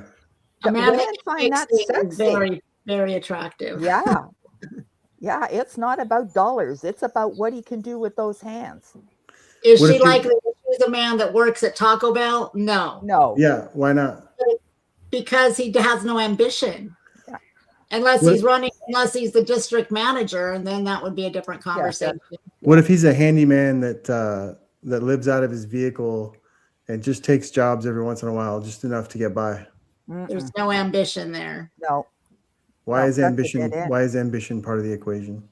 because that creates a sense of safety, and that creates potential. A man who's not willing to go out and create financial stability isn't going to protect me when Yep. some guy comes down the street and wants to walk me on the head. But he's buff. He works out all the time. He's like really strong, but he's just poor. Then Never he's cared just about that. vain. He's what? I don't think, He's I don't doing think, that for himself, not for his woman. I don't think buff has anything to do with it. No, not at all. He's And trained. I He's hear- trained in martial arts. He's jujitsu trained. Yeah, Yeah. but You know he's what? but he's a lazy loiterer. No. He's got well, I mean, he's got skills. He can go out and make enough money to like, get by, but he just doesn't believe in money. Yeah, he thinks money is, Then she's gonna go find someone who does. but she makes all the money. Why can't Because he she just wants to have a family. He wants to stay home and raise the kids. Oh, Well, and that, can I diverge just a tiny bit? Sure. There are relationships where she makes a lot of money and he stays home and takes care of the family, but that's an agreement that they made. yeah. That's Right. that's not the dating scene. That's not him deciding I don't feel like working. It's like, okay, who's going to bring home the bacon and who's going to take care of the family? Who's got the skill set and the interest? That's partnership. That's creating partnership and with communication, which isn't the same thing. He's still going to be involved in managing the finances.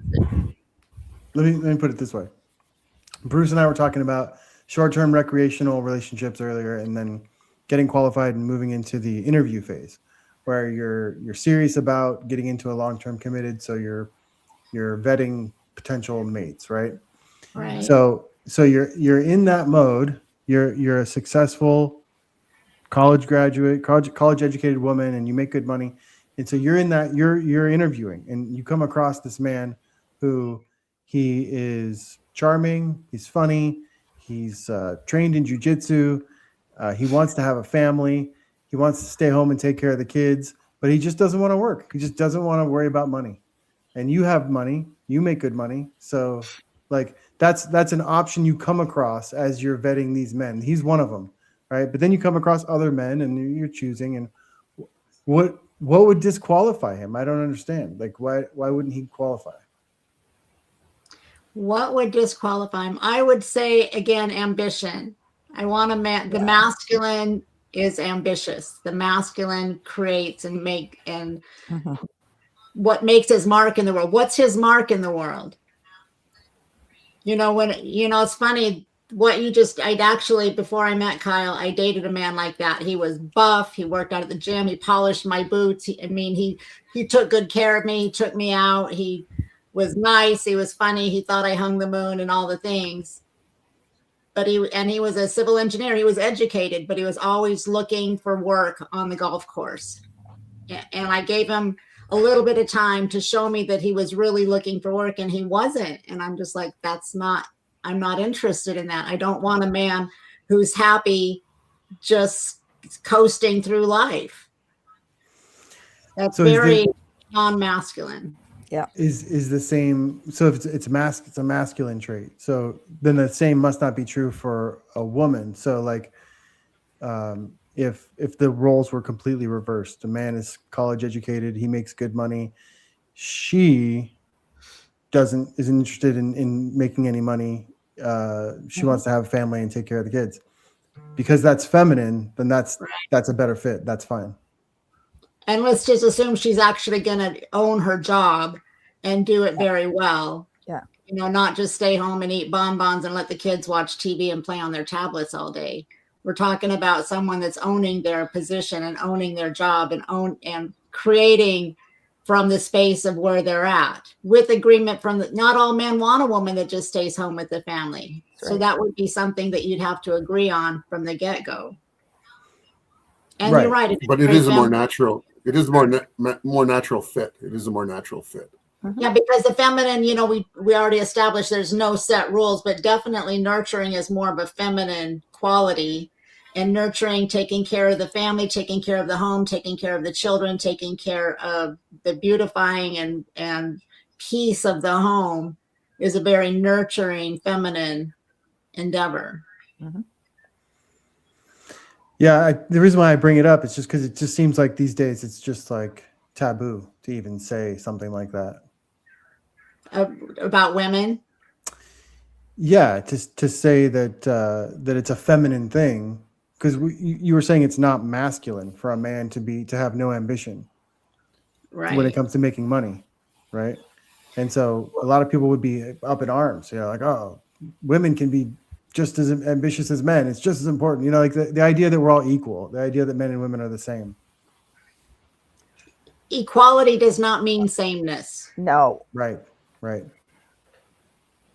Equal in All we value. have to do is look at the entertainment world and how all of that is working, not for the most part, with young people and them going in and out of relationships. And you see successful women who are making a lot of money and they pick up with some guy, and then 3 years later he gets kicked to the curb, sues them to get a settlement, and goes off into the sunset somewhere, and then they pick up with somebody else, and and this goes on in a cycle. So we don't have to look very far. Our chats will show us, just in prominent people, how a lot of relationships aren't working because people have unreal expectations. Because I think a lot of that conversation is about expectations. Like Brenda and I both think a man who's good with his hands, that's a sexy thing. But there might be a lot of women that say, listen, as long as he's got the money to pay for the plumber, but do you want to manage all that? So it really is about being really, really clear before you get involved what you're looking for. That's why becoming qualified is so crucial. And I think that following that plan will bring divorce down. Really and truly, I do. I think we need to vet really, really carefully. Well, we talked about it last time. Divorce is actually lower than it's ever been. What the issue is marriage. Marriage rates need to come up. That's the real issue. And that's a good question. Why are people not getting married as much as they used to? Why are women waiting? Why are men waiting? I think part of it is financial security. Everybody's got their own money. Yeah. I think part of it is we've had, like we talked about last week, in the 80s, divorce peaked and skyrocketed. And people are, the people that are in that age group now have that was their childhood, and they don't want that. So they're gun shy. They've got baggage and fears around that. Yeah. So there's that. So it's important in the half relationship to be all that you can be. You can pretend to be whatever your partner wants for 6 months or maybe even a year, but eventually the you is going to come out, or you're going to be unhappy and unfulfilled because you're not going to be authentically you. So it's important once you've established this is a person I think I could see myself with, then it's important to be all you can be. I remember Mary Stewart in our community said that she was so aggressively herself trying to push her husband away, and so now that she's happily married, she has no fear ever that he'll leave because he's already seen and accepted the worst of her. And I know she wouldn't mind me saying that because she's said it in public forums. So many times. But that's gold standard, if you ask me. Just be so 100% authentically you once you're in that half relationship where you're deciding, is this the person I want to spend the rest of my life with? So that when you're in your marriage, you don't have to worry that they're going to see something they don't like and leave. Okay. So it sounded like your two main answers to the question was, why are people not getting married? It was financial, and then leftovers from the 80s, from when the divorce rate was high, that they're gun shy. What else? Bruce, what do you think? Is anything else contributing to the reason why men and women aren't tying the knot like they used to? Cell phones. Well, I think they're just there's a lot of common law going on, like just people living together, and those those stats are not wrapped into marriage statistics. They don't use those stats. Yeah. So there's a ton of cohabitation happening. And, you know, and I think, I don't know, I don't really have an opinion on that, but certainly back to what we talked about, men and, you know, men give up variety and all this in marriage. They also swear an oath, right? And you know, marriages were meant to civilize and socialize men. That's why marriage was invented, because men back in the day were killers, you know, literally. And so they were unsafe to be walking around in society. People were scared of them. So marriage is one of the constructs that was developed to civilize and socialize men. And one of the things they gave up was variety, but men swore an oath. And to men, that's very important. When you know, for most men, giving your word is something that they don't like to break. So that's that's what keeps them in the marriage. And you know, and I go back to we talked about people being emotional in a marriage. You know, in our weekends, we tell the men there's room for only one ego in the relationship, and it's not yours. And for the women, we say keep your ego out of the relationship. So we're telling them both the same things, and neither is realistic. I just wanted to mention that to me, whichever ego shows up first, the other one stands down, because that person's in their moment. Just give them their moment. I mean, I have empathy. I understand where it's coming from, what's behind it. So it's not a big deal. I just let it wash over me. It's not a big deal. And then it backs down. And I think if my ego shows up, my wife does the same thing. She just lets me ride it out. And then, you know, that's harmony to me, the give and the take. Whichever one shows up first, the other one stands down.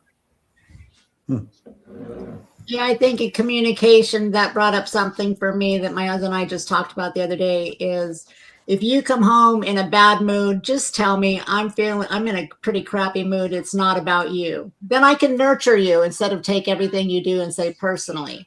And the same for me. If there are days that I wake up and I'm just feeling prickly, I don't know why. I don't like it. It doesn't feel good. And I feel like I'm hopeless to control it. So I just let him know I'm feeling prickly today. So it's not you. Then that gives, he doesn't particularly nurture me. What he does is he leaves me alone, which is just as good. Because then I don't have to do anything I have to apologize for later. I don't want to be that way, and I don't want to create any harm and havoc. So I think that's important. If you know you're not at your best, just tell your partner and give them an opportunity to be with that, and let them know that it's not you. It's just something that's going on for me. I had a hard day at work, or I have a headache, whatever it is. Yeah. I heard a woman talk about, she was saying when they come together at the end of the day, how's it going? And the woman might say, I'm like 30%. I've got like 30%. He goes, hey, I got you. I got the 70. I got it. I got you. And so they always give each other their percentage of how much they can give. And then the other person either fills up with the rest, or he might say, you know what, I've only got 32. You know, like that's only 60%. They're missing 40. So they got to, so then they sit down and they talk about how can they get through, you know, the next period of time without hurting each other. So there's like this very deliberate mechanism that they use. I thought it was interesting. I don't know how, you know. Yeah, it's tricky, you know, and to come back to the whole purpose of this podcast, the third entity, you know, what's good for the third entity? What does the marriage need? Not what do I need? I know what I want, and he knows what he wants, but does either of those things serve the third entity? What does the marriage need? And if it makes me happy, great. If it makes him happy, great. But there's no room for resentment. If you're serving the third entity, there's no room for resentment.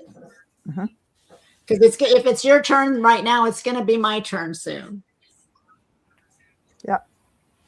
Yeah, that's right. That's a good way to put it. Yeah. And it's an opportunity to be a giver instead of a taker, you know, and not a taker, but a receiver. You know, a woman in her feminine is a receiver. She receives whatever he gives, and preferentially with gratitude. And sometimes she needs to be the giver of harmony, the giver of love, the giver of tenderness, the giver of acceptance, the giver of peace, the giver of I'm going to go away now and leave you alone. You know, whatever's needed at that time without making it mean anything. Yes. Well, I've got Excuse me, that was a powerful statement without making it mean anything. Operative word in a relationship, be it man or woman, is not to give meaning to stuff. Just leave it alone. Really and truly. I've heard always assume positive intent. Exactly. You know, and that works everywhere in life. Always assume positive intent. Yeah. Even something that feels ugly, assume that they didn't mean it to be ugly. And if they did mean it to be ugly, assume that they're in pain. So there's always room for there to be positive intent. Yeah, absolutely. Agreed. Yeah. It's like when I'll just say one more thing. When my wife she'll text me, "You failed the test." Ouch. And I got to figure out what the test was. How did I fail it? Nice way to gamify. But not taking that personally. Nice way to bring a little sparkle into the relationship. Talk about polarity, right? Yeah. There you go. Yeah. All right, I'm gonna play a video, and I want to hear reactions for the video. Here we go. There's no number of women that makes a woman feel as safe. Wait, hold on. As one man that she knows. I think we missed the first part of that. Let me rewind it.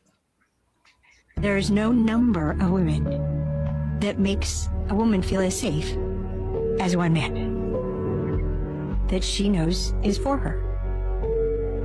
And this is why this thing we were talking about, sexual attraction versus charmed and enchanted, if a woman is leading with sexuality and bringing out take energy in men, they're either scary or she's sure she can manipulate them, but she's still not going to feel safe.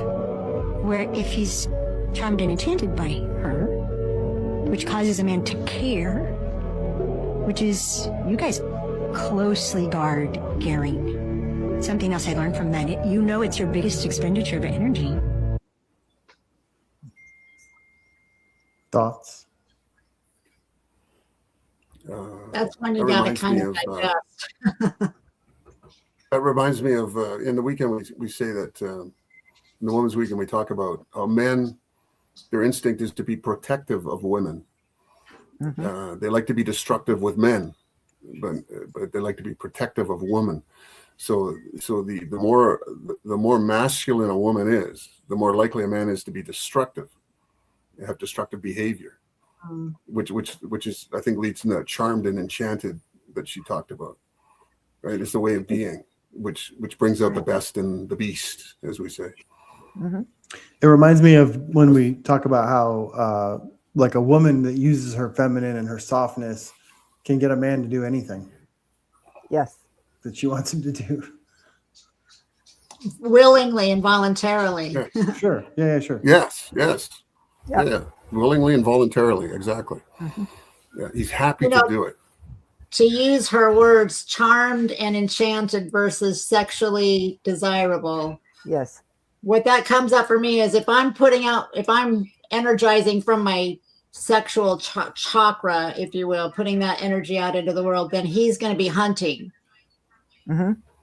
And I'm going to be hunted, and I'm going to be perhaps elusive or prey, which is a very masculine, aggressive energy. Whereas if I'm being in a way that, if I'm leading with my heart chakra, for instance, if I'm being in a way that he wants to be, that he's charmed and enchanted and curious and Twitter-pated, then he's going to want to protect me. He's going to want to take care of me. He's going to want to impress me rather than just claim me. And I think that that's part of the root of the safety conversation there. I know he's going to take care of me. I know that I'm safe with him. Whereas if I'm just bringing my sexual energy, maybe I'm safe and maybe I'm not. Just depends on what kind of man I've attracted. Mm-hmm. And what the implied agreements are. What was that word you used? Twitter-pated? What does that mean? You know, what did you say? What did you say? Is it like titillated? Bambi. You never watched Bambi? What? Twitter pated is in the watched spring when the Bambi, the movie Bambi, the little deer. Yeah. Yeah. That's the term used in Bambi. Twitter pated is when in the spring when when all the animals are in breeding mode and they're flirting around with each other and Twitter pating around each other. They're Twitter pated. They're starry-eyed and goo-goo-eyed. Okay. And single focused. Back when Disney was Disney. Yeah. Exactly. Yeah, this is a fun conversation. Thank you for inviting me. I've got another video for you to react to. Are we ready? Yeah. We're ready. Have all of these expectations of men, but what are you actually bringing to the table? I am the table. Right. So then you don't need a man. What do you mean? If you are the table, you already have everything you need. You don't need a man. So for like real talk, like for women that say, what do we need a man for? What is it that you actually bring? Why she deserves a man that provides. And if he's going to pay all of her bills. No, wait, hear me out. If he's going to pay all of her bills, what does he get in return? Peace. And coochie. She ain't no peace. Yes, she is. No, she's not. I do not agree. Okay, how do you bring peace? By not being a nagging. Oh, you don't think women are nagging? Not for no reason. That's wild. That's not. So you're saying women don't have a reason to nag? No. You're telling me that they don't have a reason to nag? No, I think that women are emotionally dysregulated. The majority of women have not learned how to master their feelings. The majority of women, The majority are of so men have deeply not learned inside how of to master the their world revolves feelings. around me that they can't even slightly hear, number one, how that man could be coming from a different standpoint. And on top of that, you're saying peace, but we all know a lot of these women are not bringing peace. All they bring to the table is sex. They're not nurturing. They're not kind. They have not minded their tone. They are not even loving. They don't even have a nice disposition, because what kind of a man wants to be around a woman that's like, oh, I could do that all by myself? What type of a man would want a woman that feels like she is already everything? What value can I add to you if you already have everything? And a lot of these women think they're too perfect. So it would just go towards what it goes towards the conversation around like why are men and women not getting married as much as they used to, right? Yeah, I hear women talking about how special and amazing they are. And I often wonder myself, it's like, and what are you bringing to the relationship? What are you bringing to the table? What makes you so special? And, social media is to blame for a lot of this stuff, just because here we are, the normal person at home, comparing our worst fears, because that's how we look at ourselves. It's like, I know all my secrets. I know all my flaws, and I'm very aware of them. And then I look at this perfect thing on social media, or I'm being told this is how it's supposed to be. And I'm being told the same thing from many different quadrants. I'm old enough now to know that that's just bullshit. But many aren't self-aware enough to understand that. But I agree with what she said. What are you bringing to the table? And I can't speak for men, but you can. But I agree. A man's not going to want to enter into a relationship where he has no place. How can I contribute to you? What am I even doing here? That's not fun for a man. A man needs to be special. Yeah, in that scenario that she's just in that scenario that she's just, it's okay, that she's describing, that woman is a masculine woman. Very. So because she's achieved everything. I do not. Yeah, they don't need you, right? And they have a masculine presence. And what man is going to be attracted to that? It's funny. Before I did my women's weekend, I was the biggest, baddest man in the room in many ways. And I had my then husband actually said to me, it's like, you don't need me. And I didn't understand what that meant. It's like, I don't need you. I can handle everything myself, but I want you. I did not understand that nuance. A man needs to be needed. And it's an energy. Useful. Not even necessarily needs to feel useful. Energy. Yeah. He needs to know he'll be missed if he's gone. Right? Yeah. So I guess the question would be, what would a man want her to bring to the table? Laugh at his stupid jokes again. Yep. Cater to his ego. Yep. Right. Make friends with his ego. Make friends. Let his ego be in the room, because a man without his ego stays home and plays video games all day, right? A man without his ego doesn't go out there and slay the dragons and bring home the bacon and save and protect his family. A man needs his ego, but he should bring him desire, should bring him softness, should bring him fun and silliness. Should bring You him cater to a home. man's ego. Yeah, you cater to a man's ego, and he sees you as an asset. Right. You do not cater to a man's ego; he sees you as a liability. And the funny part about that is like any couple that ends up getting married, when they first met, she catered to his ego. Oh yeah. She just did all the time. Because that's how she got him. She catered to his ego, and then they get married, and then they stop. Right? It's like it's like you meet a woman and you're saying, yeah, I play soccer on Sundays. Oh, you do? Oh my goodness. Oh, you play soccer? Oh wow. Yeah. I got to go to the game now. Well, it's okay if I come? Oh yeah, sure. Yeah. So you go off to the game and she's watching all your games and everything. Then you get married. They say, yeah, I'm leaving for the game. You coming? What would I want to do that for? It just completely fucking changes. And that's the truth of it, and that's just something I want from you behavior versus you have nothing I want behavior. I got what I want. I don't need it anymore. They don't cater to your ego anymore. And that's a problem. That's a problem. Which comes right back to pursue and desire. Pursue and desire is an energy between two polarity driven people where you pursue me and I give you the feedback that says I'm happy and I appreciate you. You pursue me, I give you desire. You desire me, I give you peace. I give you flirtation. I give you fun. I give you that tension, that polarity tension. You make me feel special. I'm going to make you feel special. I read something one time about the marriage box. When you get married, you've got a box and there's nothing in it. You've got to keep putting stuff in. Otherwise, there's nothing to take out in hard times. Yep. So, I ask couples, what are you putting in your marriage box? Are you being kind? Are you being, I heard in the Women's Weekend one time, the example, if you text your husband, say, bring home the milk, and he forgets it, are you going to say, oh, honey, I needed the milk. Can you go back out and get it? You're going to say, you never do what I say. Rah, rah, rah, rah, rah, right? Which is it going to be? Is he going to be glad he came home? Is he going to find the peace from his hard day? Because men have it hard out in the world. Women do too, but that's not what we're talking about. We're talking about what men go through and what they're looking for when they get home to their woman. Okay, so I have a question for you.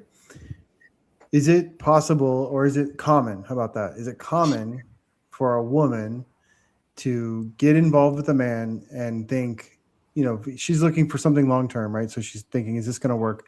And she's thinking, well, either I can change him. Yes.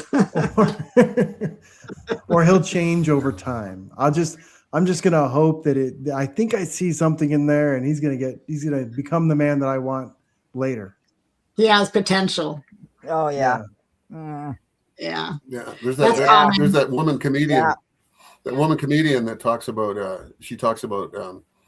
honey, you're not going to change him. As a matter of fact, he may get worse.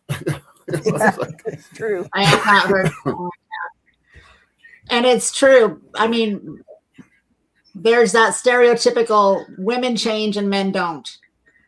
A man marries a woman hoping she won't change, and she does. A woman marries a man hoping he'll change, and he doesn't. Men will change if they want to, if they're inspired to, not if they're told to, not if they're pushed around. Men aren't going to change because their woman is angry if they don't. A man might change if it suits his ego, if she let him know that this would make me happy, because he wants to please her. I call that evolving, not really changing. Yeah, you never right. change Okay. the core construct of a man, but he may evolve. Right. He may evolve. Or he may not. It's like Depends on what he's motivated to do. So a good woman is going to make him do it for his own reasons. Going to support she him. would draw that out of him. But women change. We are always growing. Yeah. That's part of being a woman. That's part of the feminine, is we're always evolving. We're always changing. We're always growing. We're always evolving. Always. I mean, I think about who I was when I was 20. Is like, I'm so grateful I'm not that woman anymore. I was pretty awesome, but that wouldn't suit my life now. I couldn't even imagine. Even since I did my Women's Weekend 19 years ago, I am so different. I'm so grateful for that. I put aside the masculine mantle for the most part. It comes up once in a while. Sometimes, but the masculine energy is useful for women when they want to create, when they want to when they're competing. When they're competing. Well, sometimes we have to compete in the workplace, right? And Yeah, sometimes we have to compete with men, but there's a way to do it that isn't confrontational. There's a way to do it that honors the man in the room without making him, we can be big without making others small. And that's a nuance that's really important to embrace. Well, before we run off in that direction, which is fine if we do, I just wanted to wrap up the what do men want them to bring to the table? And the reason why I asked, like, is it a common thing for a woman to think that, he'll change or I can change him? Because, as men, we're out there battling in the world, right? Like it's not an option for us. Like you were saying, like you have to at least have ambition. You have to at least want to go out and prove yourself and earn money or, be successful in some way. And so men are always doing that. And even if they reach a certain point in their career, when they're in their 30s, 40s, 50s, 60s, I think they're always pushing, they're always battling in that world. And so when they come home, when they're done with that and they come home to take their armor off, they don't want someone who isn't going to accept who they are and still wants them to be something different.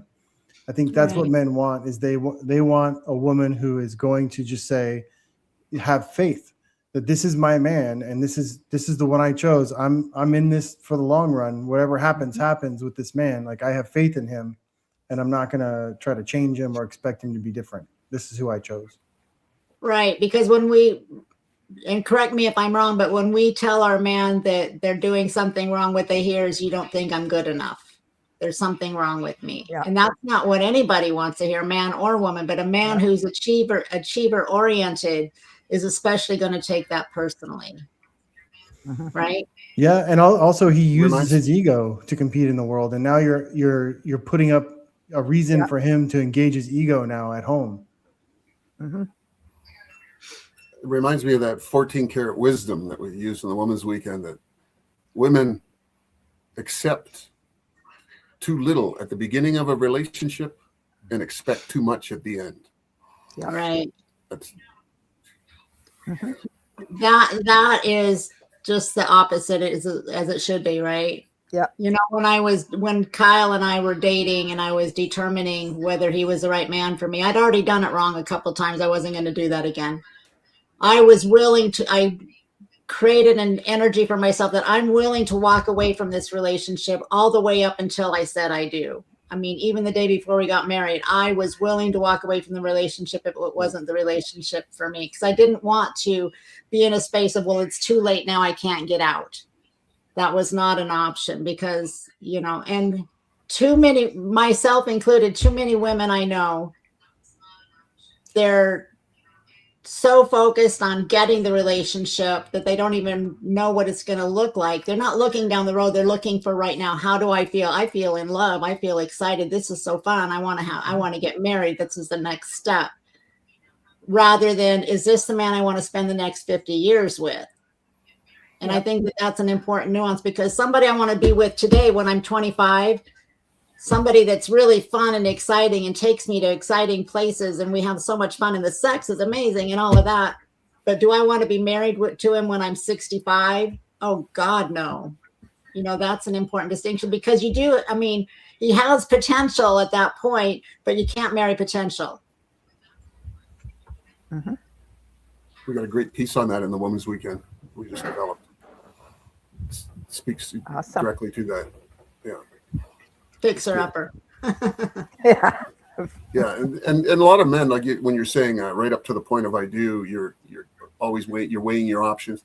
The opposite is true for men. Men feel that even if they know it's wrong, they feel they've gone too far, so they will just walk up the steps to the gallows and put their head in the noose because they feel it's too late. to back out. Women will do that too, and I just Yeah. really highly encourage people not to do that, because it's so much easier to get out 24 hours before the wedding than it is to get out 5 years after the wedding. Well, Yes. you're the only ones involved usually at that point. There's no like children Right. that are going to experience the aftermath. And commingled money and commingled lives. You've got to separate all that out, and then there's going to be hurt feelings, and there's going to be your fault, my fault, everybody else's fault, and children, like he said. All of that. It's just so unnecessary. It's so much better to be uncomfortable and sad and lose your deposits than it is to go through all that craziness, which is a hard choice for women, especially to make, because, this is our wedding. We're going to be so embarrassed. And what are people going to think? That's not important.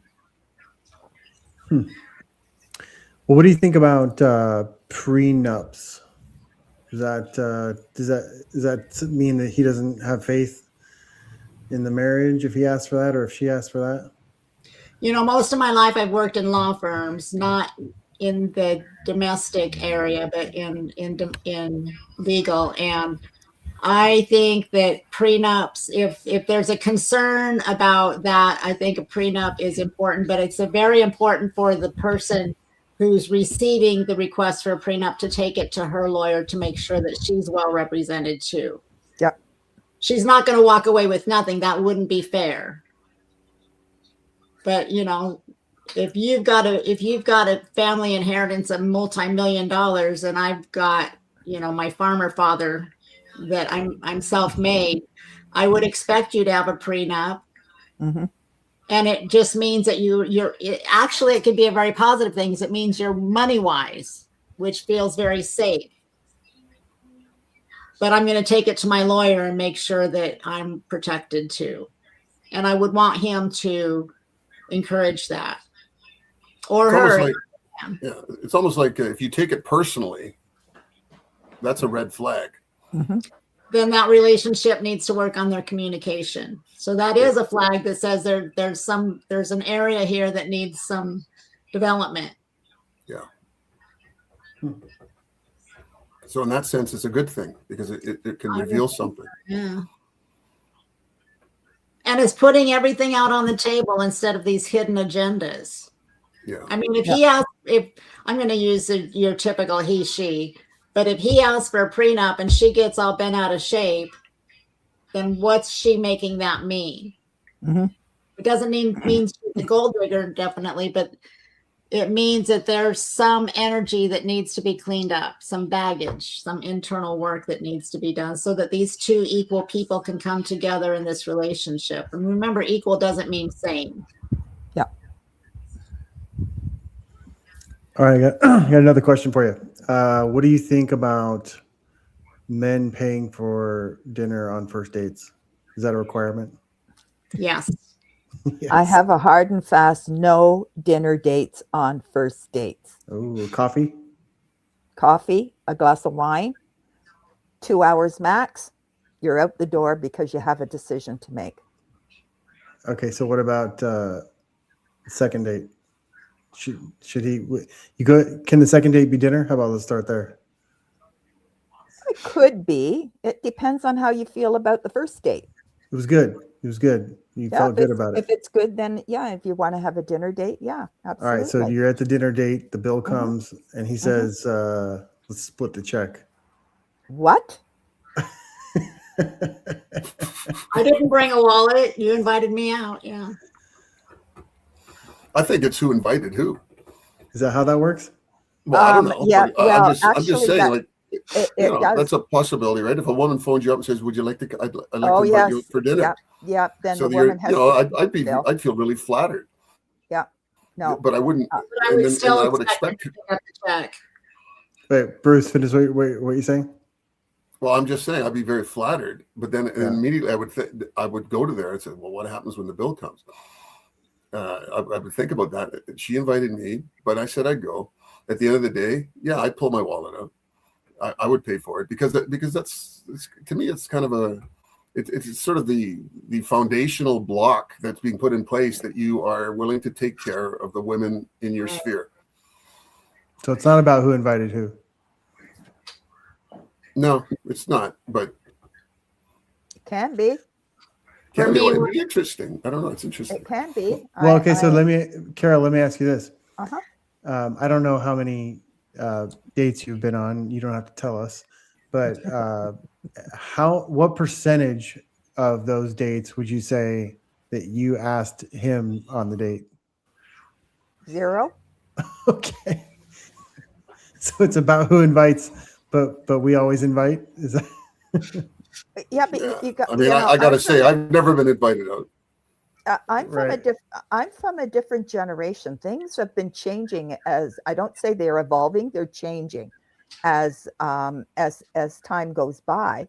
You Mhm. know, so traditionally, the men of my generation that I would have been dating all along the road, they expect to ask, they expect to pay. You know, and they're in charge of their wallet, and the degree to what they ask you is what they're prepared to put out on a date. Like, for example, this $300 dinners on first dates with somebody you don't know from a hole in the ground. I think that they've got holes in their heads to do it. From from my age, Mhm. I don't think that that's a smart move. I think it's a desperate move for a man to do that. He's just showing off. Maybe he's Well- expecting something. The Well, more there's a money he whole spends, bunch- the more chance he has of going home. There's a whole bunch of Afterwards. possible messages in that you've got to decipher while you're trying to enjoy a dinner and get to know somebody a little bit. And that starts to deflect from the purpose you're there. So keep it clean, keep it simple, and give yourself a time span, and then out the door. And that's a win for both people to do that. It's not about rejection or anything like that. It's about, we need to process what our reactions are to that person and the things that they said and told us about themselves. And do we like it or do we not like it? You know, do I want to see him? Like, did he smell good? You know, instead of going into fantasy land. I think that we need to be more down to earth in our interrelational. What do you mean by fantasy land? Well, I don't know what men are like around this, but boy, women can get lost in a man's pretty blue eyes. Oh, he's got such nice hair. Oh man, those biceps, you cannot believe, man. All I could think about were those biceps wrapped around me. And then they don't hear anything. And then that bullshit. Oh boy, oh boy, oh boy. Yeah. Don't listen to anything he says. Just watch. Well, what they he don't. does. Enjoy it. Yeah. Yeah. Well, that's to your point. That's what Fantasyland is, where they're not paying attention to what he's doing. They're just listening and observing, as opposed to watching his actions. Yeah, exactly. Yeah. Can I answer that question, Adam? Yeah. So when I was dating, I had 2 rules, 2 hard and fast rules. Number 1, I don't pay, because I'm looking for a generous man. You don't pay. That you said you don't pay. Well, I'm looking for a generous man, and men speak with their wallet.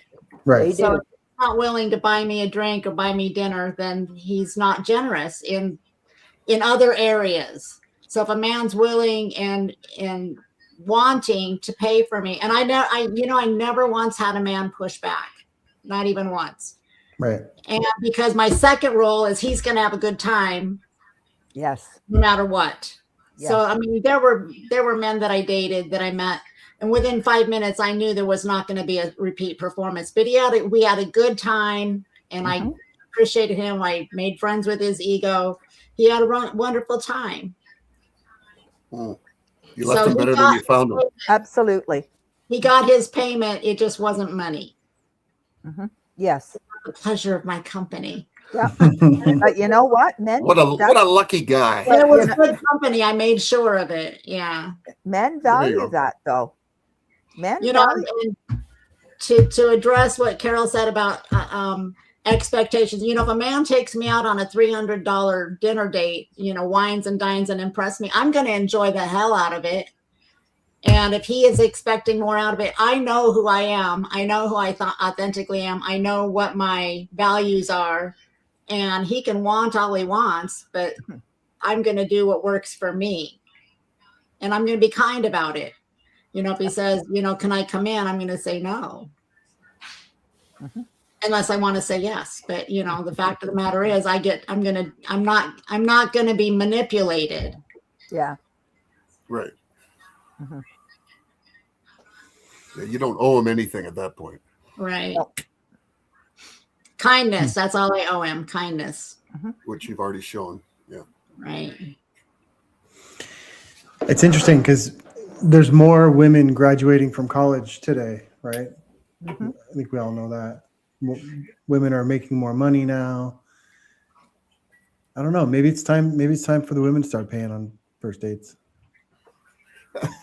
I'm a generation that doesn't happen. I don't have to. I don't have to date, so that's why I'm just. Me either. But you know, and you know, to finish that up, I don't pay on dates. I mean, I still don't pay on dates. We've been married 13 years, and he's still the one that pays. Yeah, we share our money, but energetically, he's the one who pays for our dates. But I do other things. You know, once I've established the interest in a relationship, I might invite him over for dinner. Yeah. I might invite him to go to a party with me. I might invite him to do things. You know, I'm going to reciprocate. It's not going to be a one-way energetically experience. Yeah. But I'm not paying on the date. My wallet's not coming out. I got coached from a woman, a very powerful woman in the women's weekend. And she said, I don't even bring my wallet. Mm-hmm. Yeah. Yeah. I would And if feel he's pretty not embarrassed willing to pay, it's not like paying. that says something about how he views his role in the relationship. And I don't care. You can take me on a picnic. Some of my best dates were picnics on a mountaintop. That didn't cost very much, but it was the thought that counted.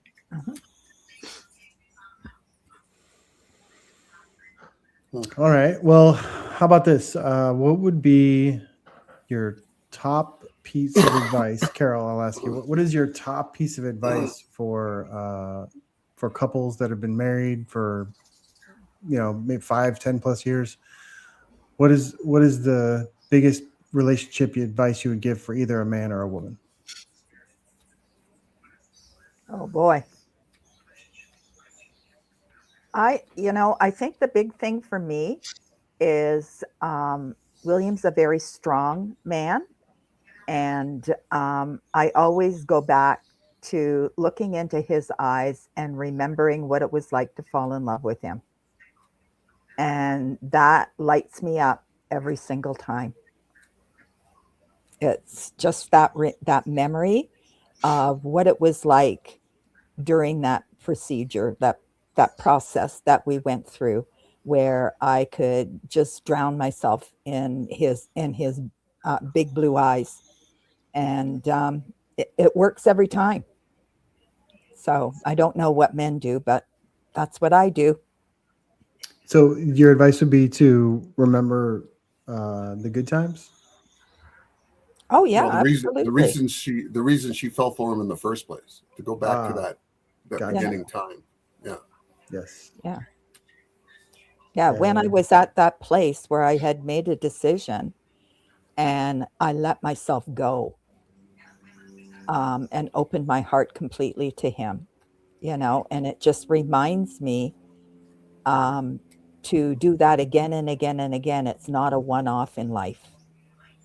So it's really important to do it over and over and over again. It's a constant reminder because the eyes never change. They're direct right to our soul. You bring out as we say in the weekend, you bring out the long list. Yeah. What's the long list?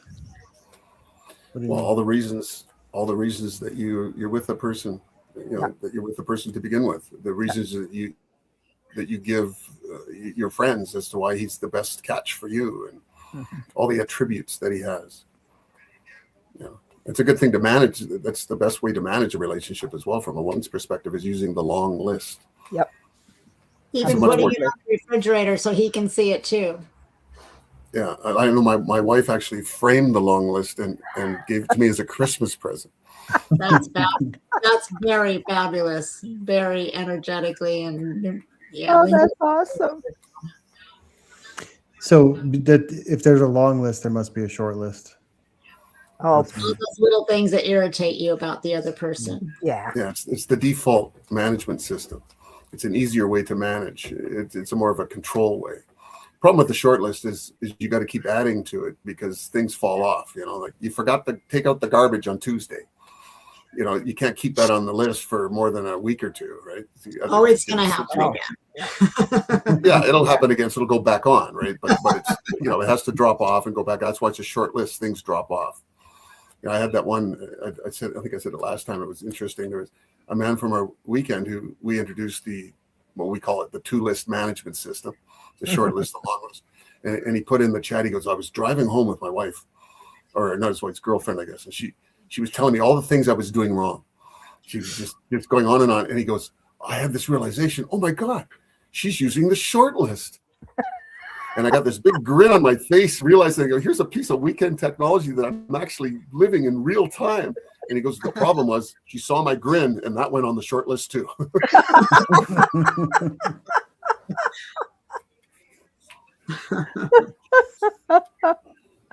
Oh dear. So Brenda, same question for you. It's funny. My answer is very similar to Carol's. It was nice to hear that. My advice for couples when they've been married for a while is remember how you caught him in the first place. We're going to use that language because that's a popular language out in the world. Did you laugh at his jokes, or did you complain because he left his underwear in the bathroom floor again? Would it be nice if he'd pick up after himself? Yes. Is it worth the disharmony that it creates in your relationship for him? It's like, what did you love about her in the first place? You liked her craziness. It was exciting. So now you can't be upset because she's a little bit crazy. Right. And then one of the things that I noticed, the way I use that in my relationship ongoing, we've been married 11 years, together 13. And there are times where I'll just find myself annoyed by the short list. He's cluttered and whatever. He didn't do that thing that I asked him to do again. Whenever I catch myself in that energy, I just look at him and remember what a good man he is. And all of that stuff goes away. But we have to have the awareness and the presence and the self-awareness to stop and say, who is this person really? Yeah. Bring out the long list. Keep adding to your marriage. Keep adding to the marriage box. Make sex fun and exciting. I'll bring it back around to that. Make it titillating. Do the pursuit. There's a difference between pursue and desire and seduce. Seduce can happen in the moment. Pursue and desire starts at that morning or even the day before. And it looks very different. It's honoring what sex means to her, which is fun and feeling desirable and feeling like a woman. The more I can be in my feminine, the better the energy is, because he really leans into his masculine. The more feminine she is, the more masculine he has to be for that polarity. And the more the polarity happens, the more spice there is in the relationship, whether it's in the bedroom or out. Mm-hmm. And it's important for your children to see that spice too. Yes. With, appropriately. Children want to see dad sneak up behind mom and snuggle her and nuzzle her neck and tell her, slap her with the towel and say, oh, honey, stop. That playfulness. I think that's important for children to see as well. Yep. I agree. Oh, yeah. Well, how about you, Bruce? What do you think? What advice? You've been married for 35 years, right? Yeah. What advice would you give? Well, I think it's we talk about the compatibility ratio study. We say, well, 80% good, 20% bad. We also say in the weekend that it takes 10 minutes to get married, 10 years to be married. Yeah. And it's that 20% that you go through, that things are going to happen. Those are the things, as Brenda said, that add to the marriage box. Because getting through the hard times, it's easy to have a great, when everything's going well, that everything's just harmonious and is wonderful. But it's the hard times, it's the things that come up when people make mistakes, errors are made, and judgments, things you do that are, that are right. It's those times that strengthen the marriage. So it's important never to give up on those times. You always find a way through. And when you do, your marriage takes the next step, the intimacy, the bonding. So when things get tough, understand that those are the precious times. Those are the times that build the marriage, that solidify it. That's what I would say. We've been through the fire. Yeah.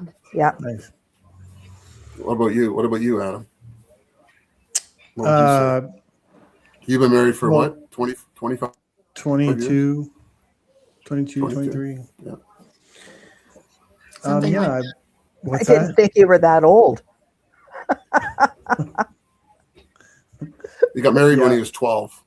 Yeah, exactly. It was an arranged marriage. She saw my potential.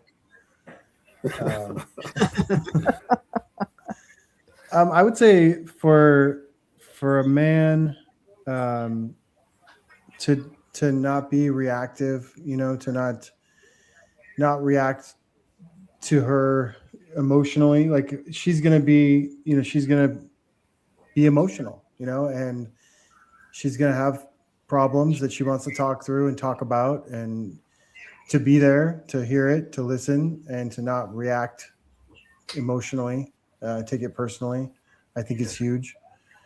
And then for her to have faith, this is the man you chose.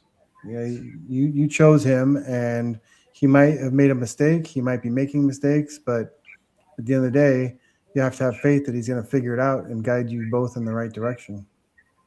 I have a background in ballroom dancing, right? So the lead and the follow is something that I trained couples on for so long. And it's just I think it's such an important thing that you can't have a lead without a follow. You can't have a follow without a lead.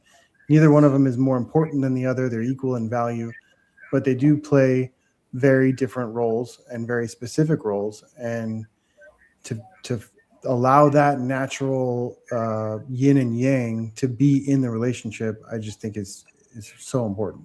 It's huge. Are you coming to Vancouver, Adam? That's the rumor. If they'll let me into Canada, I don't know. We'll see. I'm going to come after you for a little ballroom dancing. Oh, all right. I've heard that before. Something I used to do regularly. All right. Don't threaten me with a good time. Yeah. He's especially good at the Argentine tango. Oh, don't know how to do it. Well, you can learn. The good lead will show you how to do it. You just follow my lead. Yeah. That's true. All right. Well, I think we're going to wrap it up. We'll just start by letting our guests go. Thank you so much for joining us. We'll do it again, so keep an eye out for the next one. Thank you for inviting me. I'm delighted to be here, and I love I love how important this work is, and that you two are bringing it into the world and inviting others to come with you. Great job. Yeah. Thanks for coming. Thanks for coming. Yep. Thank you. All right. All right. What do you want to say, Mr. Hendricks? What, some conclusionary statement? Yeah, I don't know. We're here at the end of 2.5 hours, Wow, that didn't seem like 2.5 hours. No. Went really fast. I would just say, all of this is about awareness. If you're a woman, I would definitely come to the Women's Weekend that we have in Vancouver, November 6th, 7th, and 8th. And so you can learn all these concepts and be aware, and just see how it fits into your life. And you'll learn stuff about yourself and your ways of being that will really help you in all your relationships in your life, because nobody gives you a handbook. There's no way to do it. Our society treats it so casually, but it's so important to pick a lifetime mate for a woman. It's the most important decision of her life. It affects the quality of the rest of her life. So to understand, to be fully aware of what you're getting into, how to get into it, and how to manage it successfully, it's very important. And from a man's point of view, again, we have a Vancouver Men's Weekend, April 23rd, 24th, and 25th in Vancouver again. And, for men, the same thing, the other side of the symbiotic dance, how do you survive and thrive in a relationship, which is a female environment, and when you have no relationship skills, which is hard for, a lot of men who are very feminized. It's hard for them to accept that they don't have any relationship skills, but we have a debate on it, and if they can make their point, go ahead. But we've got 40 years of this behind us, and we know it's not true. So again, awareness, that's what I would say. Yeah, I'm definitely looking forward to the Women's Weekend in Vancouver and the Men's Weekend. For those of you, if you're in Arizona, we are doing a in-person co-ed clinic in September as well, that we're going to be given like a 3-hour kind of in-person version of this, but more working things out with couples or even singles. We're just talking about the differences between men and women and in relationship, and then we'll kind of break apart a little bit, then come back together. It's going to be a great time. I'll put out a link for it as well when we get that up and running. We're still a ways out for September, but there's online stuff coming. Don't we have something coming up? July 23rd. 23rd, yeah. We have a Zoom version of a co-ed event where we're going to be offering some content around weekends and reasons, or answering questions or reasons why you would like to come and join a weekend. Mm-hmm. To take a weekend, you be a woman or a man, and providing some content, to give you a taste of what you can expect at a weekend. Yeah, Is that looking forward to that? Available on the website, igniteyourweekends.com? I don't know. You have to ask Lee. Well, Lee posted that website in the chat, which is great. But we should probably. But if it's not on it, we'll put it. We'll make sure it's on it. Yeah. Yeah. We have a flyer. We have a flyer for it. Okay. We do have a flyer for it. Okay. Well, we can post that in the chat too. Yeah. If he's on it, if he's listening and he's quick enough, he can put it in there. Okay, cool. Well, I don't know. This podcast, this live stream, I think it's great if we continue it and we get to get more guests on here and talking about it. The purpose is just to find out what's going on with men and women out there. What do they think is happening? We obviously have a worldview that we think would be very applicable, doing the short-term recs and then doing the interview process, which I think is rare. I don't think a lot of people do it, but we are a stand for trying it, and that it'll give you the best chance. If you do this compatibility study, as you say, it'll give you the best chance for long-term committed relationship. And that's what we're all about. That's why this podcast is called The Third Entity. All of this is for that, for men and women. We're not picking sides. We are non-biased for the third entity.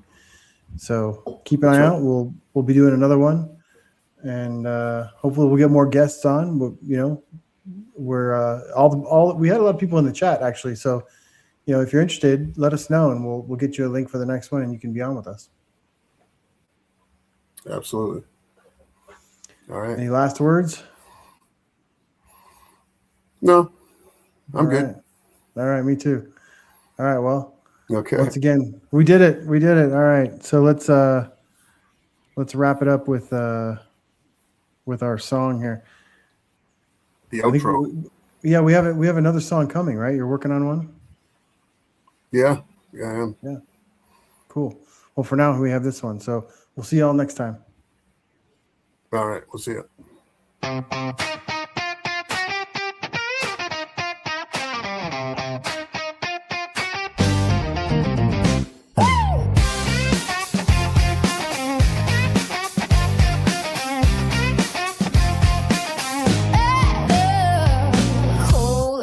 pocket, breath like a match, velvet in my voice and skill in my grasp. I follow the moonlight to a steady hand, walk through the flame until both understand. When I ask who I am, I answer with light. Ignite your weekends, set our shadows on fire. Ignite your weekends, that tenderness, meet desire. Ignite your weekends, choose now we rise higher. Ignite your weekends, oh yeah, ignite your weekends. I used to push louder, call that being strong. Now strength is patient and patience moves along. I hold the rage and the lullaby in one key. In hard times I show up steady awake. 3 hours of posture, practice and refine.